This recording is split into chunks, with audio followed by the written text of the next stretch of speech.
একা বাড়িতে একা থাকাটা, তাও একটা মেয়ের জন্য কতটা কঠিন তা শ্রেয়া বুঝতে পারছে। ঝড় বৃষ্টি শুরু হয়েছে চারপাশে। টিনের চালে ঝিরঝির শব্দ হচ্ছে বৃষ্টির জন্য। ঠান্ডা হয়ে গেছে ঘর।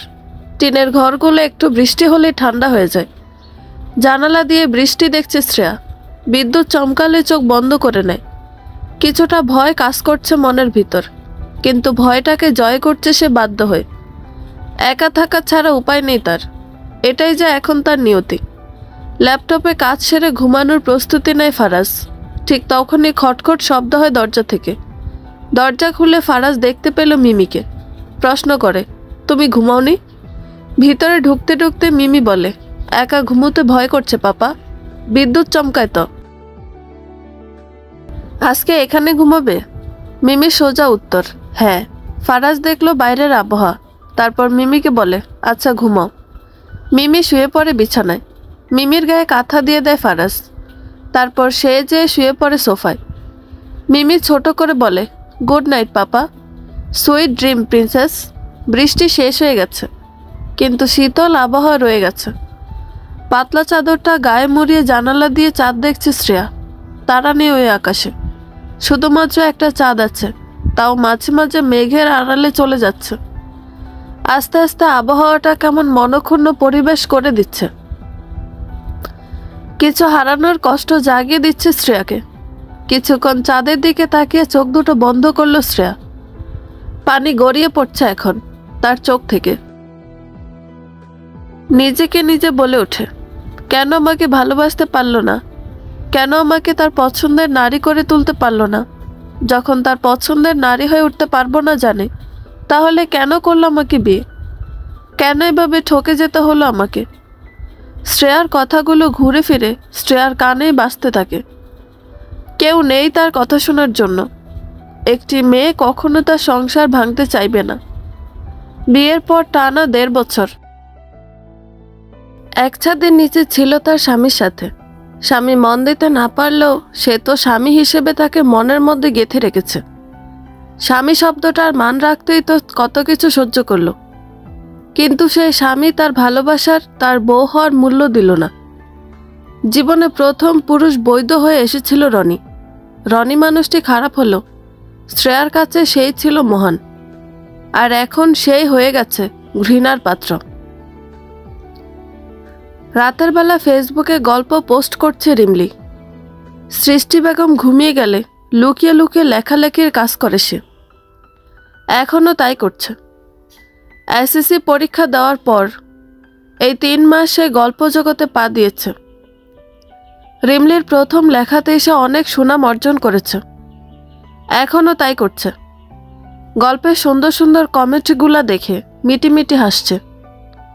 পাশে সৃষ্টি বেগম ঘুমিয়ে আছে, তাই মন খুলে কিছু করতে পারছে না।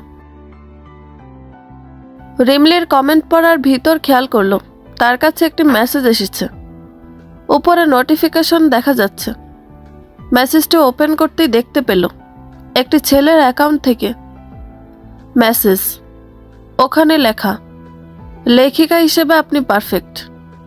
অনেক সুন্দর শব্দ চান আপনি প্রয়োগ করতে পারেন, মিস বা মিসেস লেখিকা।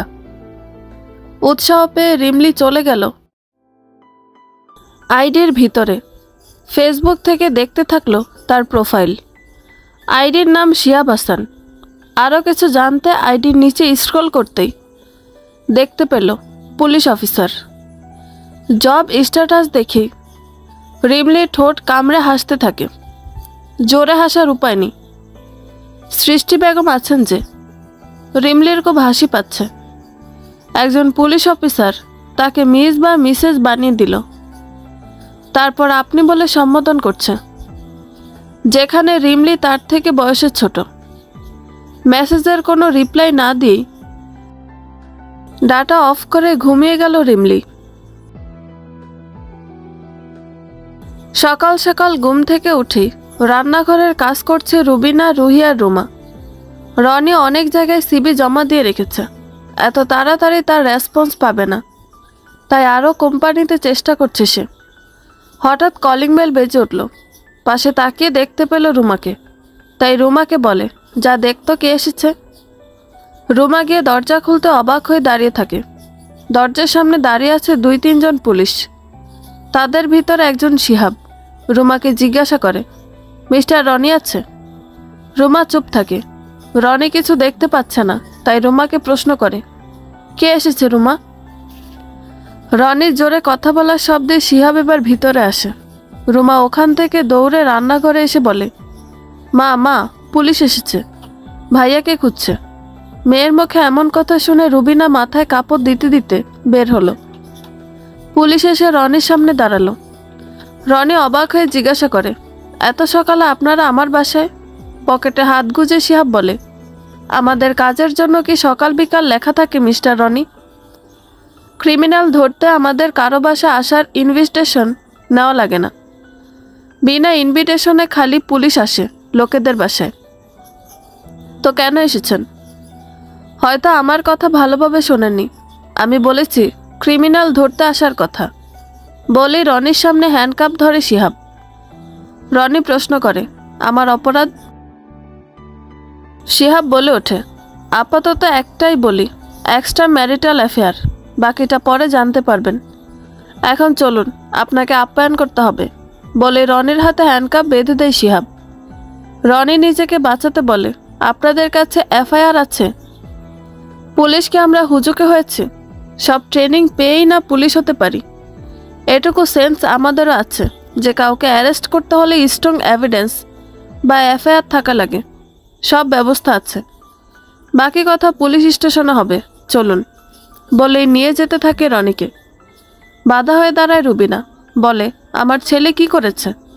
ও তো কারো কোনো ক্ষতি করেনি, কেন নিয়ে যাচ্ছেন ওকে? শিহাব এবার রুবিনার দিকে তাকিয়ে বলে, আপনার ছেলে কি করেছে না করেছে ওটা আদালতে প্রকাশ পাবে। এখন আপনাদের হাতে সময় আছে, উকিল দেখুন, আমাদেরকে আমাদের দায়িত্ব পালন করতে দিন। বলেই নিয়ে চলে যায় রনিকে। দরজার কাছে দাঁড়িয়ে থাকে রুবিনা। কি করবে না করবে বুঝতে পারছে না। আশেপাশে থেকে লোকজন দেখছে। পুলিশের গাড়ি আসতেই সবার রুকি দেওয়া শুরু। বাড়িওয়ালা নেমে এসেছেন মাত্র। শিহাবের কাছে এসে প্রশ্ন করেন, কি হয়েছে? ছেলেটার অপরাধ কি? রনিকে ধাক্কা দিয়ে অন্য পুলিশের কাছে পাঠালো শিহাব। তারপর বাড়িওয়ালাদের বলে, ওনার নামে মামলা এসেছে, এক্সট্রা ম্যারিটাল অ্যাফেয়ারের জন্য ওনাকে আমরা অ্যারেস্ট করতে বাধ্য। বলেই চলে যায় শিহাব। বাড়িওয়ালা এবার রুবিনার কাছে এসে বলে, আপনারা কি শুরু করেছেন বলুন তো? কাল বৌমা গেল, আজ পুলিশ আসলো। এসব ক্রিমিনালদের আমার বাসায় জায়গা দিব না। 1 তারিখ আসলে চলে যাবেন আপনারা। বলে চলে গেল তারা। আশপাশ থেকে লোকে ভিন্ন মন্তব্য দিয়ে যাচ্ছে। রুবিনা তার মেয়েদের দিকে তাকালো। রোহিয়া রুমা আতঙ্কে আছে এগুলো দেখে। রুবিনা ভিতরে এসে বসলো। কল করলো তার আত্মীয়দের, সাহায্য চাইতে হবে এখন তাকে। কম্পিউটার দোকান থেকে সিবি আর পাসপোর্ট সাইজ ছবি নিয়ে বের হলো শ্রেয়া। রাস্তায় দাঁড়িয়ে আছে রিক্সা খোঁজার জন্য। ঠিক সেই সময় সেখানে হাজির হয় রনিদের এক প্রতিবেশী। শ্রেয়ার পাশে এসে জিজ্ঞাসা করে, আরে শ্রেয়া, তুমি এখানে? মহিলাটিকে দেখে শ্রেয়া বলে, কাজে এসেছিলাম। চাকরি পেয়েছ? হ্যাঁ। তা ভালোই করেছ। তোমার স্বামীকে তো আজ পুলিশ নিয়ে গেছে। স্তব্ধ হলো শ্রেয়া। প্রশ্ন করলো, কেন? অত কিছু কিভাবে জানবো? যতটুকু শুনলাম পরকীয়ার জন্য। তবে আমরা তো ভেবেছিলাম তুমি করেছ। রাস্তার দিকে তাকিয়ে শ্রেয়া বলে, না আন্টি, আমি এসব কিছু জানি না। আমি তো শুধু ডিভোর্সের জন্য চেষ্টা করেছি। ও আচ্ছা, তাহলে যাও কাজে। বলে বিদায় নিল মহিলাটি। শ্রেয়া আকাশের দিকে তাকালো। নিজেকে নিজে বলে, এই পৃথিবীতে জোর যার মুল্লুক তার। আমার জোর নেই, মুল্লুকও নেই, কিন্তু প্রকৃতির বিচার ঠিকই হয়ে গেল। না জানি যার জীবন আমার মতো নষ্ট করেছে তার আজ কি অবস্থা। বলে জোরে নিঃশ্বাস নিল শ্রেয়া। ঠিক তখনই একটি রিক্সা এসে বলে, কই যাবেন আপা? শ্রেয়া জায়গার নাম বলতেই লোকটি রাজি হলো। ভাড়া ঠিক করে রিক্সা উঠল শ্রেয়া। কিছুটা শান্তি লাগছে তার মনে। কেউ তার হয়ে অন্যায়ের বিচার করছে। হয়তো এই শাস্তির কারণ ভিন্ন, কিন্তু শাস্তি তো পাবে রনি। অফিসে এসে নিজের কাগজপত্র জমা দিল শ্রেয়া। তারপর এসে বসলো নিজের ক্যাবিনে। ল্যাপটপে খুঁটিনাটি দেখতে থাকে। শ্রেয়ার কাচের মাঝে ফারাজ এসেছে। সবাই ফারাজকে দেখে দাঁড়িয়ে বলে, গুড মর্নিং স্যার। ফারাজ ওদের হাত দেখিয়ে বসতে বলে। নিজের ক্যাবিনের দিকে চলে যায়। শ্রেয়ার কেবিন ক্রস করতে যাবে, অমনি শ্রেয়া ফারাজের সামনে এসে বলে, গুড মর্নিং স্যার। ফারাজ শ্রেয়াকে উত্তরে বলে, গুড মর্নিং মিসেস শ্রেয়া বলে চলে যায় নিজের ক্যাবিনে। ক্যাবিনে ঢুকে ল্যাপটপে কাজ করতে থাকে ফারাজ। শ্রেয়া এসে বসে তার চেয়ারে। কিছুক্ষণ কাজ করতে শ্রেয়ার কেবিনে আসে লিজা। শ্রেয়া একটু ঘাবড়ে যায়। লিজা হালকা এসে বলে, আসতে পারি? শ্রেয়া কনফিউশনের সাথে বলে, হ্যাঁ আসো। লিজা 2 কাপ কফি নিয়ে এসেছে। 1 কাপ শ্রেয়ার দিকে এগিয়ে দিয়ে বলে, নাও, ভালো লাগবে তোমার। অনেকক্ষণ তো ফাইল চেক করলে। লিজা থেকে কফি নিয়ে শ্রেয়া বলে, থ্যাংক ইউ। লিজা বলে ওঠে, অ্যাকচুয়ালি কালকে তোমার সাথে অনেক বাজে ব্যবহার করা হয়েছে। এর জন্য আই এম সরি। ওটা অনেক এক্সপেন্সিভ ছিল, আর রিচ ফ্যামিলি থেকে ব্রাইডাল ড্রেসটি হায়ার করা হয়েছে। এই জন্য ঘাবড়ে যাই আমি। অনেস্টলি বলতে, কোম্পানির লসের কথা মাথায় আসে তখন। লিজার ভালো ব্যবহার দেখে শ্রেয়া নিজেও খুশি হয়। বলে, ব্যাপার না, ওটা পরিস্থিতির চাপে হয়ে যায়। ভুল আমারই বেশি ছিল। এবার থেকে বুঝে শুনে চলব। লিজা তার হাত বাড়িয়ে বলে, তাহলে আজ থেকে আমরা ফ্রেন্ড? শ্রেয়া হেসে দেয়। লিজার সাথে হাত মিলিয়ে বলে, ওকে ফ্রেন্ড। নিজের কেবিন থেকে দেখলো ফারাজ। একটু চিন্তামুক্ত হলো সে। অ্যানিকে বলেছিল লিজার সাথে কথা বলে বুঝিয়ে দিতে। ফারাজকে সবাই ভয় পায়, তাই যতটুকু দরকার অ্যানি সবার সাথে ফ্রেন্ডলি কথা বলে সলভ করে। এই যে লিজা আর ইভাকেও বুঝিয়ে বলল। ইভা এখন ব্যস্ত, তাই লিজা নিজের মতো সময় দেখে এসেছে। খাটে পা দুলিয়ে বসে আছে অর্পা। স্টোভে রান্না করছে শ্রেয়া। এই ছোট বাড়িতে অটো গ্যাসের ব্যবস্থা নেই। এখন নতুন গ্যাস কিনে টাকা নষ্ট করতেও চায় না শ্রেয়া, তাই স্টোভে কোনো মতে চালিয়ে যাচ্ছে। অর্পা বলেছিল, আয় আমিও তোকে একটু সাহায্য করি, কিন্তু শ্রেয়া তাকে বসে থাকতে বলেছে। অফিস থেকে এসে অর্পাকে কল করে ডেকেছে। কালকে রনিকে কোর্টে ওঠানো হবে। এত তাড়াতাড়ি কাজগুলো হওয়াতে একটু অবাক শ্রেয়া। শুনেছে পাওয়ারফুল কেউ এই কেস করেছে, সাথে আবার শ্রেয়ার ডিভোর্সের ব্যাপারটা জড়িত হয়েছে। শ্রেয়াকে সেখানে থাকতে হবে। এক কথায় বলা যায়, 1 ঢিলে 2 পাখি মারা হবে কাল। কথাগুলো শ্রেয়াকে জানিয়েছে মিসেস তানহা। এইগুলো অর্পাকে বলে দেয় শ্রেয়া। সব শুনে অর্পা বলে, তুই কি যাবি কাল? মাথা নাড়িয়ে হ্যাঁ বুঝিয়ে শ্রেয়া বলে, আমি দেখতে চাই ওর শাস্তি। এমন সুযোগ কয়জন পায়? অন্যায়ের বিচারটা যেভাবে তাড়াহুড়া করে পেয়ে গেলাম, এটা তো মেঘ না চাইতে বৃষ্টি হয়ে গেল। বলতে গেলে নিজেকে ভাগ্যবতী মনে হচ্ছে। আমার মনে হয় তোর না যাওয়াটা ভালো হবে। কিছুটা অবাকের সাথে তাকালো শ্রেয়া। অর্পা এমন কথা কেন বলছে? শ্রেয়া তাকানো দেখে অর্পা বলে ওঠে, তুই তো ডিভোর্সটাই দিতে চেয়েছিলি, রনির নামে কোনো কেস করিসনি। আর এই ঝামেলায় তোকে জড়াতে মন চাচ্ছে না। আমার তো মনে হয় এমনিতেই তোর ডিভোর্স ভালোভাবে হয়ে যাবে। স্টোভ বন্ধ করে পাশে রাখলো শ্রেয়া। নাকে কেরোসিনের হালকা গন্ধ আসছে। অর্পা এটা আরামের সাথে শুকতে থাকে। শ্রেয়া দেখে হেসে দেয়, বলে, ছোটবেলা থেকে তোর এসব ভালো লাগে। বড়লোক বাড়ির বউ হয়ে পরিবর্তন হয়নি। মুখ ভেঙচি দিয়ে অর্পা বলে, বিয়ের পর মেয়েদের নাম পরিবর্তন হতে পারে, কিন্তু মন না। আমাদের ছোটবেলার স্মৃতি এগুলো কিভাবে ভুলি বল? আচ্ছা শোন, আমি ইচ্ছা করে রনিকে ফেস করতে চাই। দেখতে চাই ও কেমন করে আমার সামনে ওর এই পতনের দিন। যে অত্যাচার করেছে আমাকে, তারপর আমি ওকে ছাড় দিয়েছি, কিন্তু প্রকৃতি ওকে ছাড় দেয়নি। আমি নিজের চোখে দেখতে চাই ওর কর্মের ফল। সুযোগ একবার এসেছে, পায়ে ঠেলে ফেলে দিতে চাই না। অর্পা মনোযোগ দিয়ে শুনতে থাকে শ্রেয়ার কথা। কিছু একটা ভেবে বলে, চল আমার সাথে।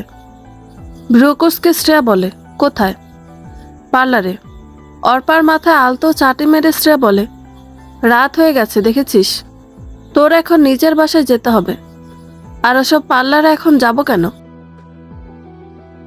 আরে রাত অতটাও বেশি না, ঢাকা শহরে এটা কিছুই না। তুই তো ঘর কোনো, তুই এখন বাইরে বের হয়েছিস, আস্তে আস্তে জানতে পারবি সব। আমাদের নিজস্ব গাড়ি আছে, সেফলি যাওয়া আসা করতে পারবো। কিন্তু পার্লারে কেন যাব? কাল তুই রনির সামনে সেজেগুজে পরিপাটি হয়ে যাবি। পাগল হয়েছিস? ওটা আদালত, কোনো বিয়ে বাড়ি না যে সেজেগুজে যাব। শ্রেয়ার এক হাত ধরে অর্পা বলে, নিজের সুখটা কাকে বেশি দেখাতে হয় জানিস? যে তোর সুখ দেখতে চায় না। কাল যখন রনি ও তার পরিবার তোকে সুখে থাকতে দেখবে, তখন তাদের করা অন্যায়গুলো উপলব্ধি করতে পারবে। তোকে বলেছিল না যে তোর রূপ চলাফেরা থেকে ওই মেয়েটা অনেক ভালো?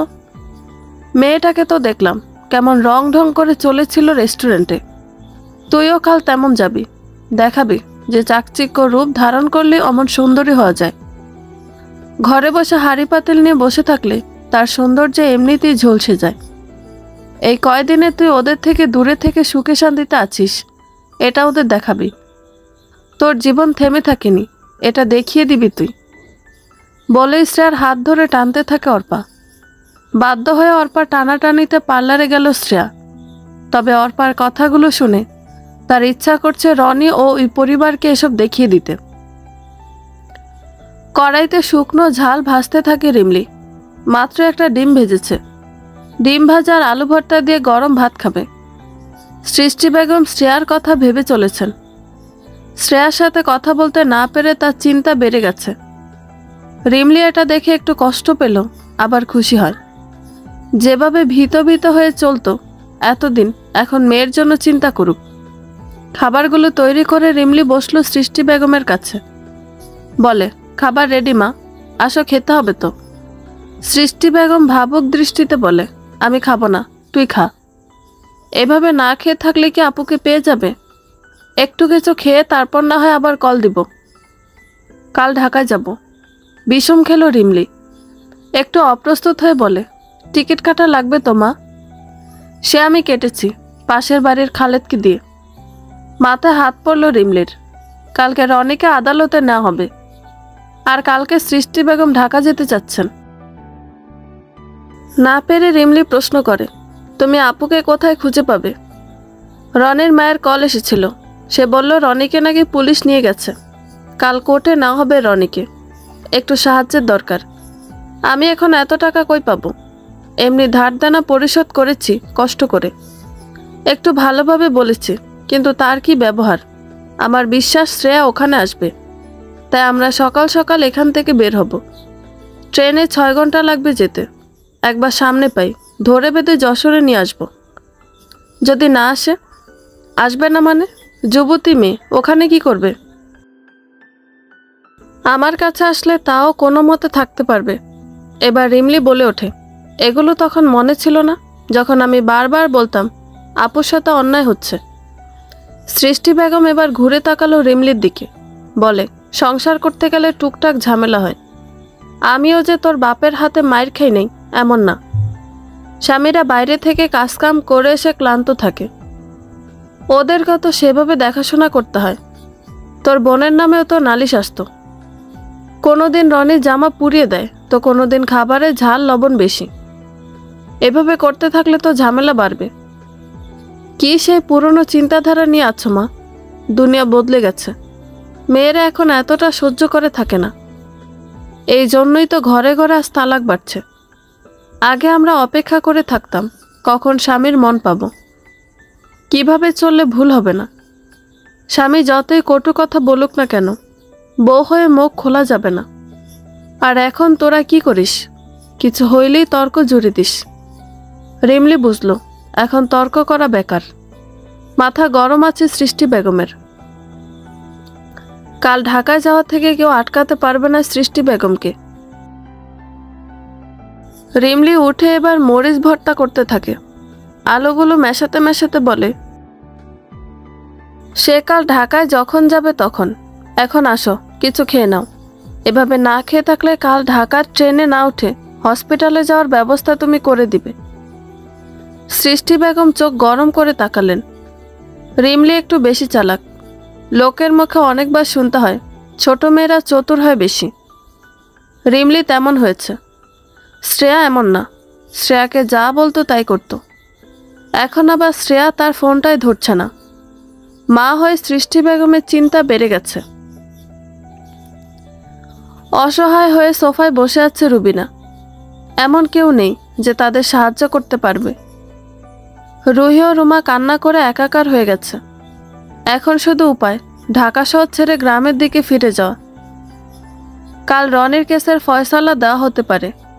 যে কেস করেছে তার পরিবারের লোকই আবার উকিল। এক একজনের এক এক দাপট আছে, যেগুলো শুনে কেউ এগিয়ে আসতে চায় না। উকিল নিতে চেয়েছিল কিন্তু টাকা নেই কাছে। রনির ব্যাংক অ্যাকাউন্ট লক করা। আত্মীয়রা মিলে লাখ লাখ টাকা দিতে পারবে না। আজকাল উকিল হায়ার করা মুখের কথা না। কোনো মতে রাতের খাবারটা খেয়েছে তিনজনে। পার্লারে বসে আয়নায় নিজের মুখ দেখি নিজে অবাক শ্রেয়া। এইমাত্র তার ফেসিয়াল করা শেষ হলো। মুখটা অনেক উজ্জ্বল হয়েছে। চোখের নিচে কালো দাগ এখন নেই। অর্পা এসে পাশে দাঁড়ালো। শ্রেয়াকে দেখে বলে, কি নিজেকে চেনা যায়? লজ্জা পেল শ্রেয়া।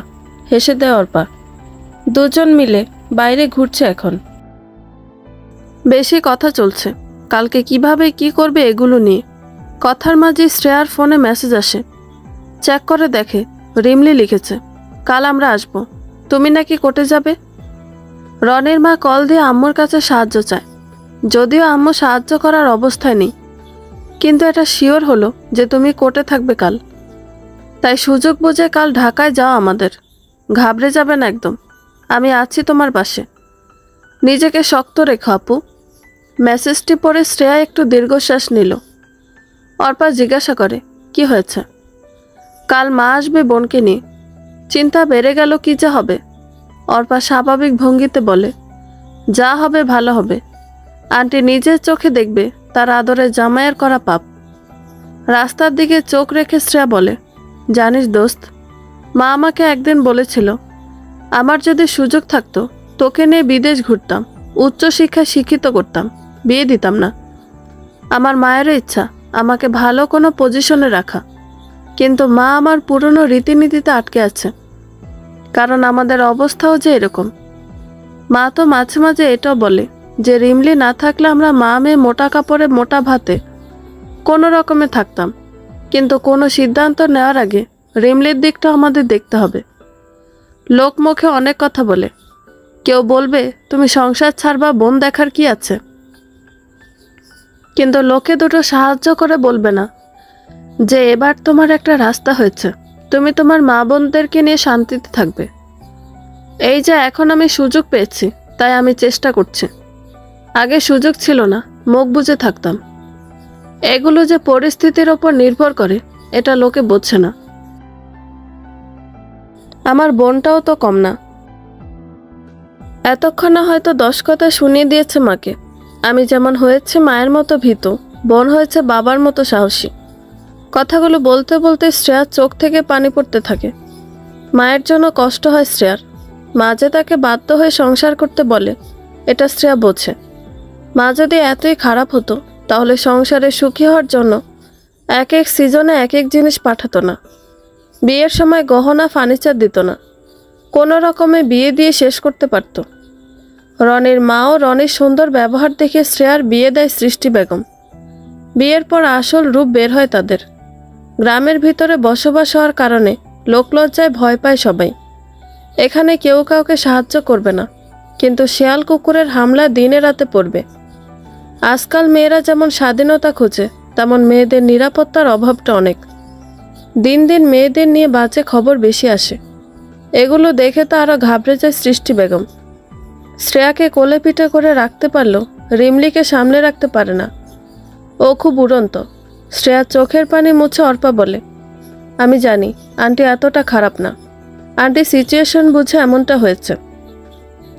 আঙ্কেল থাকলে আন্টি এমনটা করতো না, কিন্তু কি আর করার, দেখা যাবে কাল কি হয়। এখন তো একটু হাসি খুশি কাটা। বলেই দুজনে আবার আনন্দ করতে থাকে। শ্রেয়াকে বাসায় পৌঁছে দিয়ে অর্পা চলে আসে নিজের বাসায়। হলরুমে বসে আছে জিনিয়া। অর্পাকে দেখে রাগ দেখিয়ে উঠে যায়। অর্পার একটু কষ্ট হলো, অভ্যস্ত হয়েছে তার। বাচ্চা দিতে না পারার জন্য অর্পাকেও শাশুড়ি সহ্য করতে পারে না। মিমি এসে জড়িয়ে ধরে অর্পাকে। মিমিকে পেয়ে দুঃখ ভুলে যায় অর্পা। দুজনে মিলে খেলাধুলা করতে থাকে। এখন সকালে সমস্ত কাজ শেষ করলো শ্রেয়া। বলা যায় না কোর্ট থেকে আসার পর মন মানসিকতা কেমন থাকে। মা আসবে আজ, সেও তো অনেক কথা শুনিয়ে দিবে। তাই শ্রেয়া এখনই সমস্ত কাজ শেষ করে নিচ্ছে। এতদিন অনেক পরিশ্রম করেছে, একটু শান্তির নিঃশ্বাস নিতে পারেনি। আজকে নিবে শান্তির নিঃশ্বাস। একটু পর তারা কোর্টে যাবে। সৃষ্টি বেগম ও রিমলি ফজরের নামাজ পড়ে রওনা দেয়। রিমলি অন্যদিন ঘুম থেকে উঠে রান্নাবান্না শেষ করে। আজকে ঘুম থেকে ইচ্ছা করে উঠতে চায়নি। সৃষ্টি বেগম জোর করে নিয়ে আসে রিমলিকে। শেষে না পেরে শ্রেয়াকে লিখে দেয়, আমরা আসছি রে আপু, এখন ট্রেনে উঠব। কোর্টে মনে হয় আমরা সময় মতো পৌঁছাবো। কি জানি কি হয়। মেসেজটি দিয়ে রিমলি বার কয়েক কল করে শ্রেয়াকে, যার কারণে ঘুম থেকে উঠে যায় শ্রেয়া আর দেখতে পেল মেসেজটি। বেশি দেরি না করে বুদ্ধি করে সব কাজ করে নিল। পরে অলসতায় কাজ করতে মন চাইবে না। অর্পা এসে শ্রেয়ার হাতে হাত রেখে বলে, শোন, আমি তোর ভালোর জন্য এগুলো করেছি। যাই হয়ে যাক, আমাকে ভুল বুঝবি না তো? একটু অবাক হলো শ্রেয়া। ভুল বোঝার প্রশ্ন আসছে কোথা থেকে?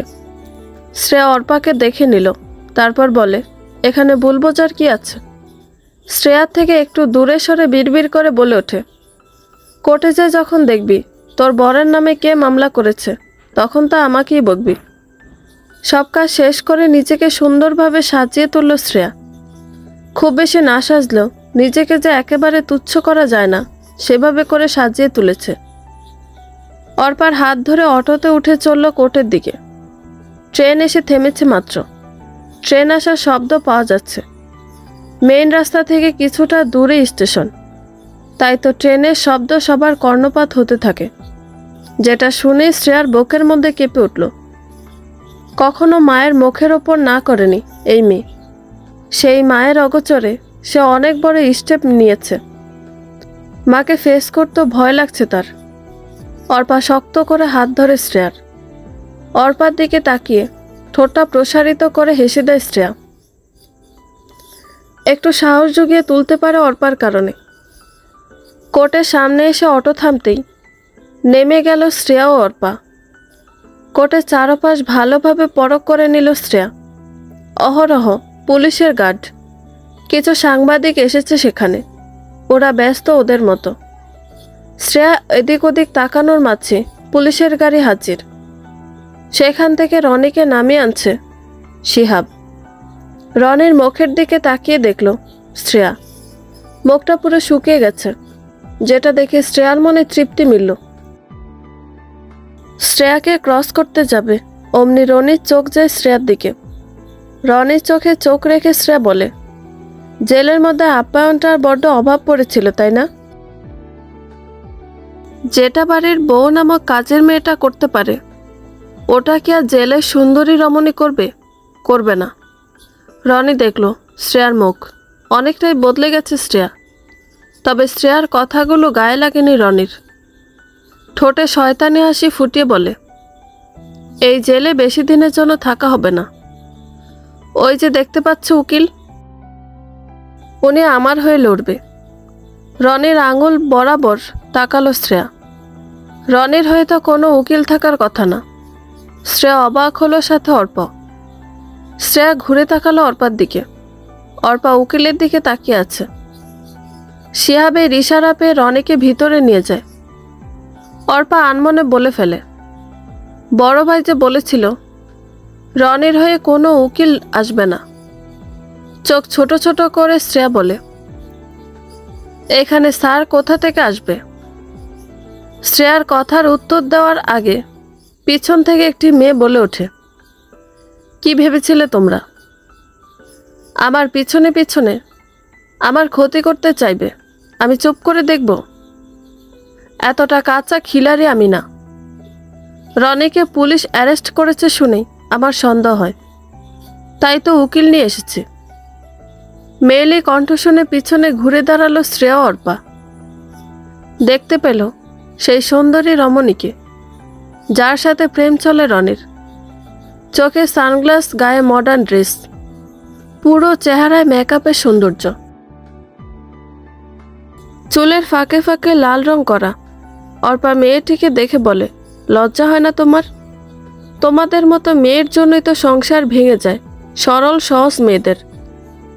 অর্পার এমন স্বাভাবিক ব্যবহার দেখে সন্দেহ হতে থাকে শ্রেয়ার মনে। মেয়েটি কাছে এসে বলে, তোমার মতো মিডল ক্লাস ঘরের মেয়ে আমাকে লেকচার দেয়? এই অহনাকে? How funny. রাগ জেদ মিশে অর্পা বলে ওঠে, আসলেই তাই। তোমাদের মতো হাই লেভেলের মেয়ে, যার কিনা একটা সুন্দর ফুটফুটে মেয়ে আছে, যে ঘর থুয়ে পরের বর দেখে তাকে লেকচার দেওয়া মানায় না। কথাটা গায়ে লাগলো অহনার, তবে পাত্তা না দিয়ে এগিয়ে গেল নিজের হায়ার করা উকিলের দিকে। শ্রেয়া এবার অর্পাকে বলে ওঠে, ওই মেয়ের যে একটা মেয়ে আছে তুই জানলি কিভাবে? অর্পা নীরব থাকে। শ্রেয়া আরও প্রশ্ন করতে থাকে, কিন্তু অর্পা কিছু বলতে পারছে না। এর মাঝে বড় একটি গাড়ি আসে সেখানে। গাড়ি থেকে নামতে দেখা যায় ফারাজকে। ফারাজের পর গাড়ি থেকে নামলো মিমি। মিমিকে দেখে বোঝা যাচ্ছে সেও কিছুটা নার্ভাস। মিমির হাত ধরে চোখের ইশারায় সান্ত্বনা দিতে থাকে ফারাজ। একটু এগিয়ে যেতে শ্রেয়াকে দেখে অবাক হলো ফারাজ। অর্পাকে বলে, মিসেস শ্রেয়া এখানে কেন? আমাদের ফ্যামিলি প্রবলেমে। মিসেস শ্রেয়াকে ইনভলভ করা উচিত হয়নি বোন। অর্পা এমনি ঘাবড়ে যায় অহনার হয়ে উকিল দেখে। শ্রেয়া এক হাত দিয়ে ধাক্কা দিল অর্পাকে। হুঁশ ফিরে আসতে অর্পা বলে, অহনা তো উকিল নিয়ে এসেছে, ওই রনির হয়ে কেউ লড়াই করবে, লাভ হবে না। শক্তপোক্ত প্রমাণ নিয়ে মাঠে নেমেছে ফারাজ চৌধুরী। আমার উকিলও কম না, কিন্তু মিসেস শ্রেয়াকে এখানে এনেছো কেন? আমতা আমতা করে অর্পা বলে ওঠে, আসলে বড় ভাই, তুমি যার নামে কেস করেছ তার ওয়াইফ শ্রেয়া। স্তব্ধ হয়ে যায় ফারাজ ও শ্রেয়া। অর্পার মুখের দিকে তাকিয়ে থাকে। মিমি এসে জড়িয়ে ধরে শ্রেয়াকে, বলে, ওই পচা আঙ্কেল তোমার হাজব্যান্ড আন্টি। মিমির মুখে এমন কথা শুনে কিছু বলতে পারে না শ্রেয়া। কি বলবে সে? এইটুকু মেয়ে কতটুকু কি জানে এটা তো শ্রেয়া জানে না, তবে শ্রেয়া এটুকু বুঝতে পেরেছে। এই অহনা হলো ফারাজ চৌধুরীর বউ আর মিমির মা। রনির জন্য ঘৃণা বাড়তে থাকে শ্রেয়ার মনে, সাথে ঘৃণা বাড়ছে অহনার জন্য। অর্পার দিকে তাকিয়ে শ্রেয়া বলে, তুই আমাকে আগে বলিসনি কেন? খুঁজে খুঁজে এমন কোম্পানিতে কাজ দিলি যেখানে গেলে কিনা লোকের আঙুল উঠবে আমাদের দিকে। ফারাজ নিজেও বলে ওঠে, আমাকে আগে বলনি কেন? এখানে অহনার উকিল আছে, সে যদি বিষয়টা নিয়ে আমাদের দিকে উল্টো কেস ঘুরিয়ে দেয় অনেক বড় সমস্যা হবে। অর্পা এবার দুজনের দিকে তাকালো। তখনই মিরাজ এসে বলে, ও বলেনি, কারণ তোমরা দুজন এখন যেমন নর্মাল আছো এটা প্রথম দিন থাকতে না। মানে শ্রেয়া চাকরিটা হতে সমস্যা হতো না। শ্রেয়া তোমার কোম্পানিতে চাকরি পেত, আর না শ্রেয়া ওই কোম্পানিতে চাকরির জন্য যেত। শ্রেয়া অর্পাকে প্রশ্ন করে, তার মানে রনির ব্যাপারে তুই আগে সব থেকেই সব জেনেছিলি? মাথা নাড়িয়ে হ্যাঁ বুঝিয়ে অর্পা বলে, তোকে নিয়ে হাতিঝিল যাওয়ার কয়েকদিন আগে বড় ভাই আমাকে আর রনিকে এক ঘরে করে সবকিছু বলে। এই যে রনি আর অহনার সম্পর্ক আছে এই ব্যাপারে অনেক ছবি ও ভিডিও দেখে বড় ভাই জানায় রনি অহনার নামে এক্সট্রা ম্যারিটাল অ্যাফেয়ারের জন্য কেস করবে। শাস্তি পাবে এরা, বিশ্বাস কর দোস্ত। ছবিতে রনিকে দেখে আমি স্তব্ধ হয়ে যাই। তখন আমার সামনে তোর মুখটাই ভেসে আসে। আমার মনে হয় তোর কিছু হলে তুই কিভাবে চলবি। বড় ভাই অহনার পিছে একটা স্পাই লাগিয়ে রাখে বিভিন্ন প্রমাণের জন্য। আমরা অহনাকে কিছু বুঝতে দেইনি। বড় ভাই ওদের ঠান্ডা মাথায় শাস্তি দিবে, তাই অহনাকে ছাড় দিয়ে স্পাই লাগিয়ে রাখে, যার সাথে আমারও কথা হয়। আমি ওনার থেকে জেনে নিই রনি আর অহনা কোথায়, আর ইচ্ছা করে তোকে ওই দিন ওই রেস্টুরেন্টে নিয়ে যাই, কারণ তুই আমাদের থেকে শুনে বিশ্বাস নাও করতে পারতি। চোখের দেখা সত্যি হয়, যেটা কারো মুখে শুনে হতে চায় না। সেখানে তো রনি তোর বড় ভাইয়ের থেকে শুনতে পারি বড় ভাই কেস করেছে আর শাস্তি খুব তাড়াতাড়ি হবে। তাই আমিও তাড়াহুড়ো করে বড় ভাইয়ের কোম্পানিতে তোর জন্য অ্যাপ্লাই করতে বলি। আমি ঢাকা শহরে এত তাড়াতাড়ি তোর জন্য চাকরি কোথায় পেতাম বল? আমার কাছে মনে হয় পরে যা হয় হোক, তোর একটা চাকরি থাকলে নিজেকে শক্ত রাখতে পারবি, এই অন্যায়ের জন্য লড়তে পারবি, যেটা তুই করেছিস। তুই নিজেই দেখ, তোর মধ্যে আগের মতো জড়তা কাজ করছে না, কিন্তু আগে থেকে জানলে তোর মধ্যেই জড়তা কাজ করত। তুই এক পা এগোতে যেয়ে 10 পা পিছিয়ে যেতি। এবার শ্রেয়ার থেকে চোখ সরিয়ে ফারাজের দিকে তাকিয়ে অর্পা বলে, আমার এই বান্ধবী আমার জন্য যা করেছে আমি কখনোই ভুলব না। আমি কি করে ওর বিপদে ওকে ছেড়ে দিই? ও খুব সরল সহজ মনের মেয়ে, ঠকতে ঠকতে মেয়েটা একেবারে ভেঙে পড়বে, তাই আমি ওকে এই সাহায্য করেছি। হ্যাঁ, আমি জানি আপনাদের জীবনে যেটা চলছে তাতে একসাথে কাজ করা সম্ভব না, কিন্তু আমি আর মিরাজ এটা ছাড়া উপায় পাইনি। আপনাকে আগে বলিনি যে শ্রেয়া রনির বউ, কারণ আপনি তখন রনির পতন দেখতে চেয়েছেন। আপনার চোখে মুখে রনির জন্য হিংস্রতা দেখেছি আমরা। রনির বউ জানলে আপনি ওকে চাকরি দিতেন না, তাই ভয়তে আমি বলার সাহস পাইনি। শুধু এটুকুই জানিয়েছে যে আমার বান্ধবী ওর শ্বশুর বাড়িতে অত্যাচারিত হয়, ওর এখন মুক্তির জন্য চাকরির প্রয়োজন। অর্পা আর কিছু বলতে যাবে, ঠিক তখন শ্রেয়ার গালে ঠাস করে একটি চড় লাগে। কাঙ্ক্ষিত ব্যক্তির দিকে তাকাতেই সবাই দেখল সৃষ্টি বেগমকে। চোখ দুটো বড় বড় করে লাল হয়ে আছে তার। চিন্তায় ঘুম হয়নি। দ্রুত হেঁটে এসেছে বলে এখন ক্লান্তিতে জোরে জোরে শ্বাস নিতে থাকে। রিমলি হাত উঁচু করে আছে। উদ্দেশ্য ছিল সৃষ্টি বেগমের হাত ধরে আটকানো, কিন্তু পারল না। কিছুক্ষণ শ্রেয়াকে দেখে সৃষ্টি বেগম বলেন, অনেক সাহস বেড়েছে না তোমার? মায়ের ফোন ধরো না তুমি? ঢাকা শহরে একা একা থাকো, আর কত চিন্তায় ফেলবে আমাকে। শ্রেয়ার চোখ ভিজে আসে। সৃষ্টি বেগম নিজেও কান্না করে দেয়। শ্রেয়াকে জড়িয়ে ধরে বলে, মা খারাপ হতে পারে, কিন্তু সন্তানের এতটাও খারাপ দেখতে পারে না। তোর কিছু হয়ে গেলে কি আমি খুব সুখে থাকতাম? শ্রেয়া একটু শান্তি পেল। যে ভয়টা পেয়েছিল তার কিছুই হয়নি। সৃষ্টি বেগম বকেছে ঠিকই, কিন্তু রনির জন্য না, এভাবে কন্ট্যাক্ট অফ রাখার জন্য। শ্রেয়া এবার নিচে ওর মাকে শক্ত করে জড়িয়ে ধরে বলে, আমি ভয় পেয়ে গিয়েছিলাম মা। তুমি ফুফুর বেলায় যেভাবে করেছিলে আমার বেলায় যদি এমন করো। তাই ওরে, তোর ফুফু প্রেগনেন্ট ছিল। ওর শ্বশুরবাড়ির লোকেরা আমাকে ধমকে রেখেছিল যে তোর ফুফু আর তার বাচ্চাকে আমরা আমাদের ঘরে নিলে তোদের 2 বোনকে, বুঝতেই পারছিস কি বলেছিল। ওরা গ্রামের মাস্তান পরিবারের লোক। আমি কি করতাম বল? তোর বাবা নেই এখন, পরিবার দেখতে হয় আমাকে ভাবতে হয় তোদের 2 বোনকে নিয়ে। তোর তো তাও সংসার আছে, কোনো মতে থাকলেও সুরক্ষিত থাকবি। রিমলি, ওর কি হবে? এমনি জোয়ান মেয়ে, বাপ নাই বলে ওর দিকেও পখাটেদের নজর। আমাকে ওই বেকার মাস্তান রাফির বা প্রস্তাব দিয়ে রাখছে। আমি না করে দেই বলে যা নয় তাই রটাতে থাকে। আমি কি করে কি করতাম বলতে পারিস? শ্রেয়া ওর মায়ের মুখে হাত রেখে বলে, সব ঠিক হয়ে যাবে মা। আমি চাকরি পেয়েছি। এই অর্পা আমাকে চাকরি খুঁজে দিয়েছে। এই তো এই মাসের বেতন পেয়ে তোমার কাছে ছুটে যেতাম, তোমাকে আর বোনকে নিয়েই আসতাম। শ্রেয়ার হাত শক্ত করে ধরে সৃষ্টি বেগম বলেন, তোকে কোনো চাকরি করতে হবে না। দিন দুনিয়া খুব খারাপ। চাকরির নামে কত কি হয় জানিস? অফিসের বস খারাপ হয়, ওদের নজর ভালো থাকে না। আমাদের অত টাকা পয়সা লাগবে না, সম্মানটা আগে ধরে রাখতে হয়।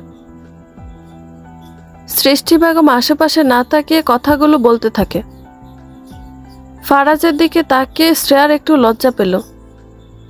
সৃষ্টি বেগম এগোতে যাবে, তখন মিমি হাত ধরে আটকে চোখ মুখ গোমরা করে বলে, আমার পাপা খারাপ না, তুমি না জেনে আমার পাপাকে বাজে বলবে না। মিমির দিকে তাকিয়ে আছেন সৃষ্টি বেগম। শ্রেয়া ওর মায়ের কাঁধে হাত রেখে বলে, রনির কেস দেখবে না মা? ভিতর ওর পাপের শাস্তি হবে কিনা জানি না, তবে ওর করা অন্যায়গুলো তো দেখো। মেয়ের কথায় মনে পড়ল আদালতে রনির বিচার করা হবে। উনি তো শ্রেয়ার জন্য তাড়াহুড়ো করেছিল। মায়ের মন কথা না বলাতে কু ডাকতে থাকে।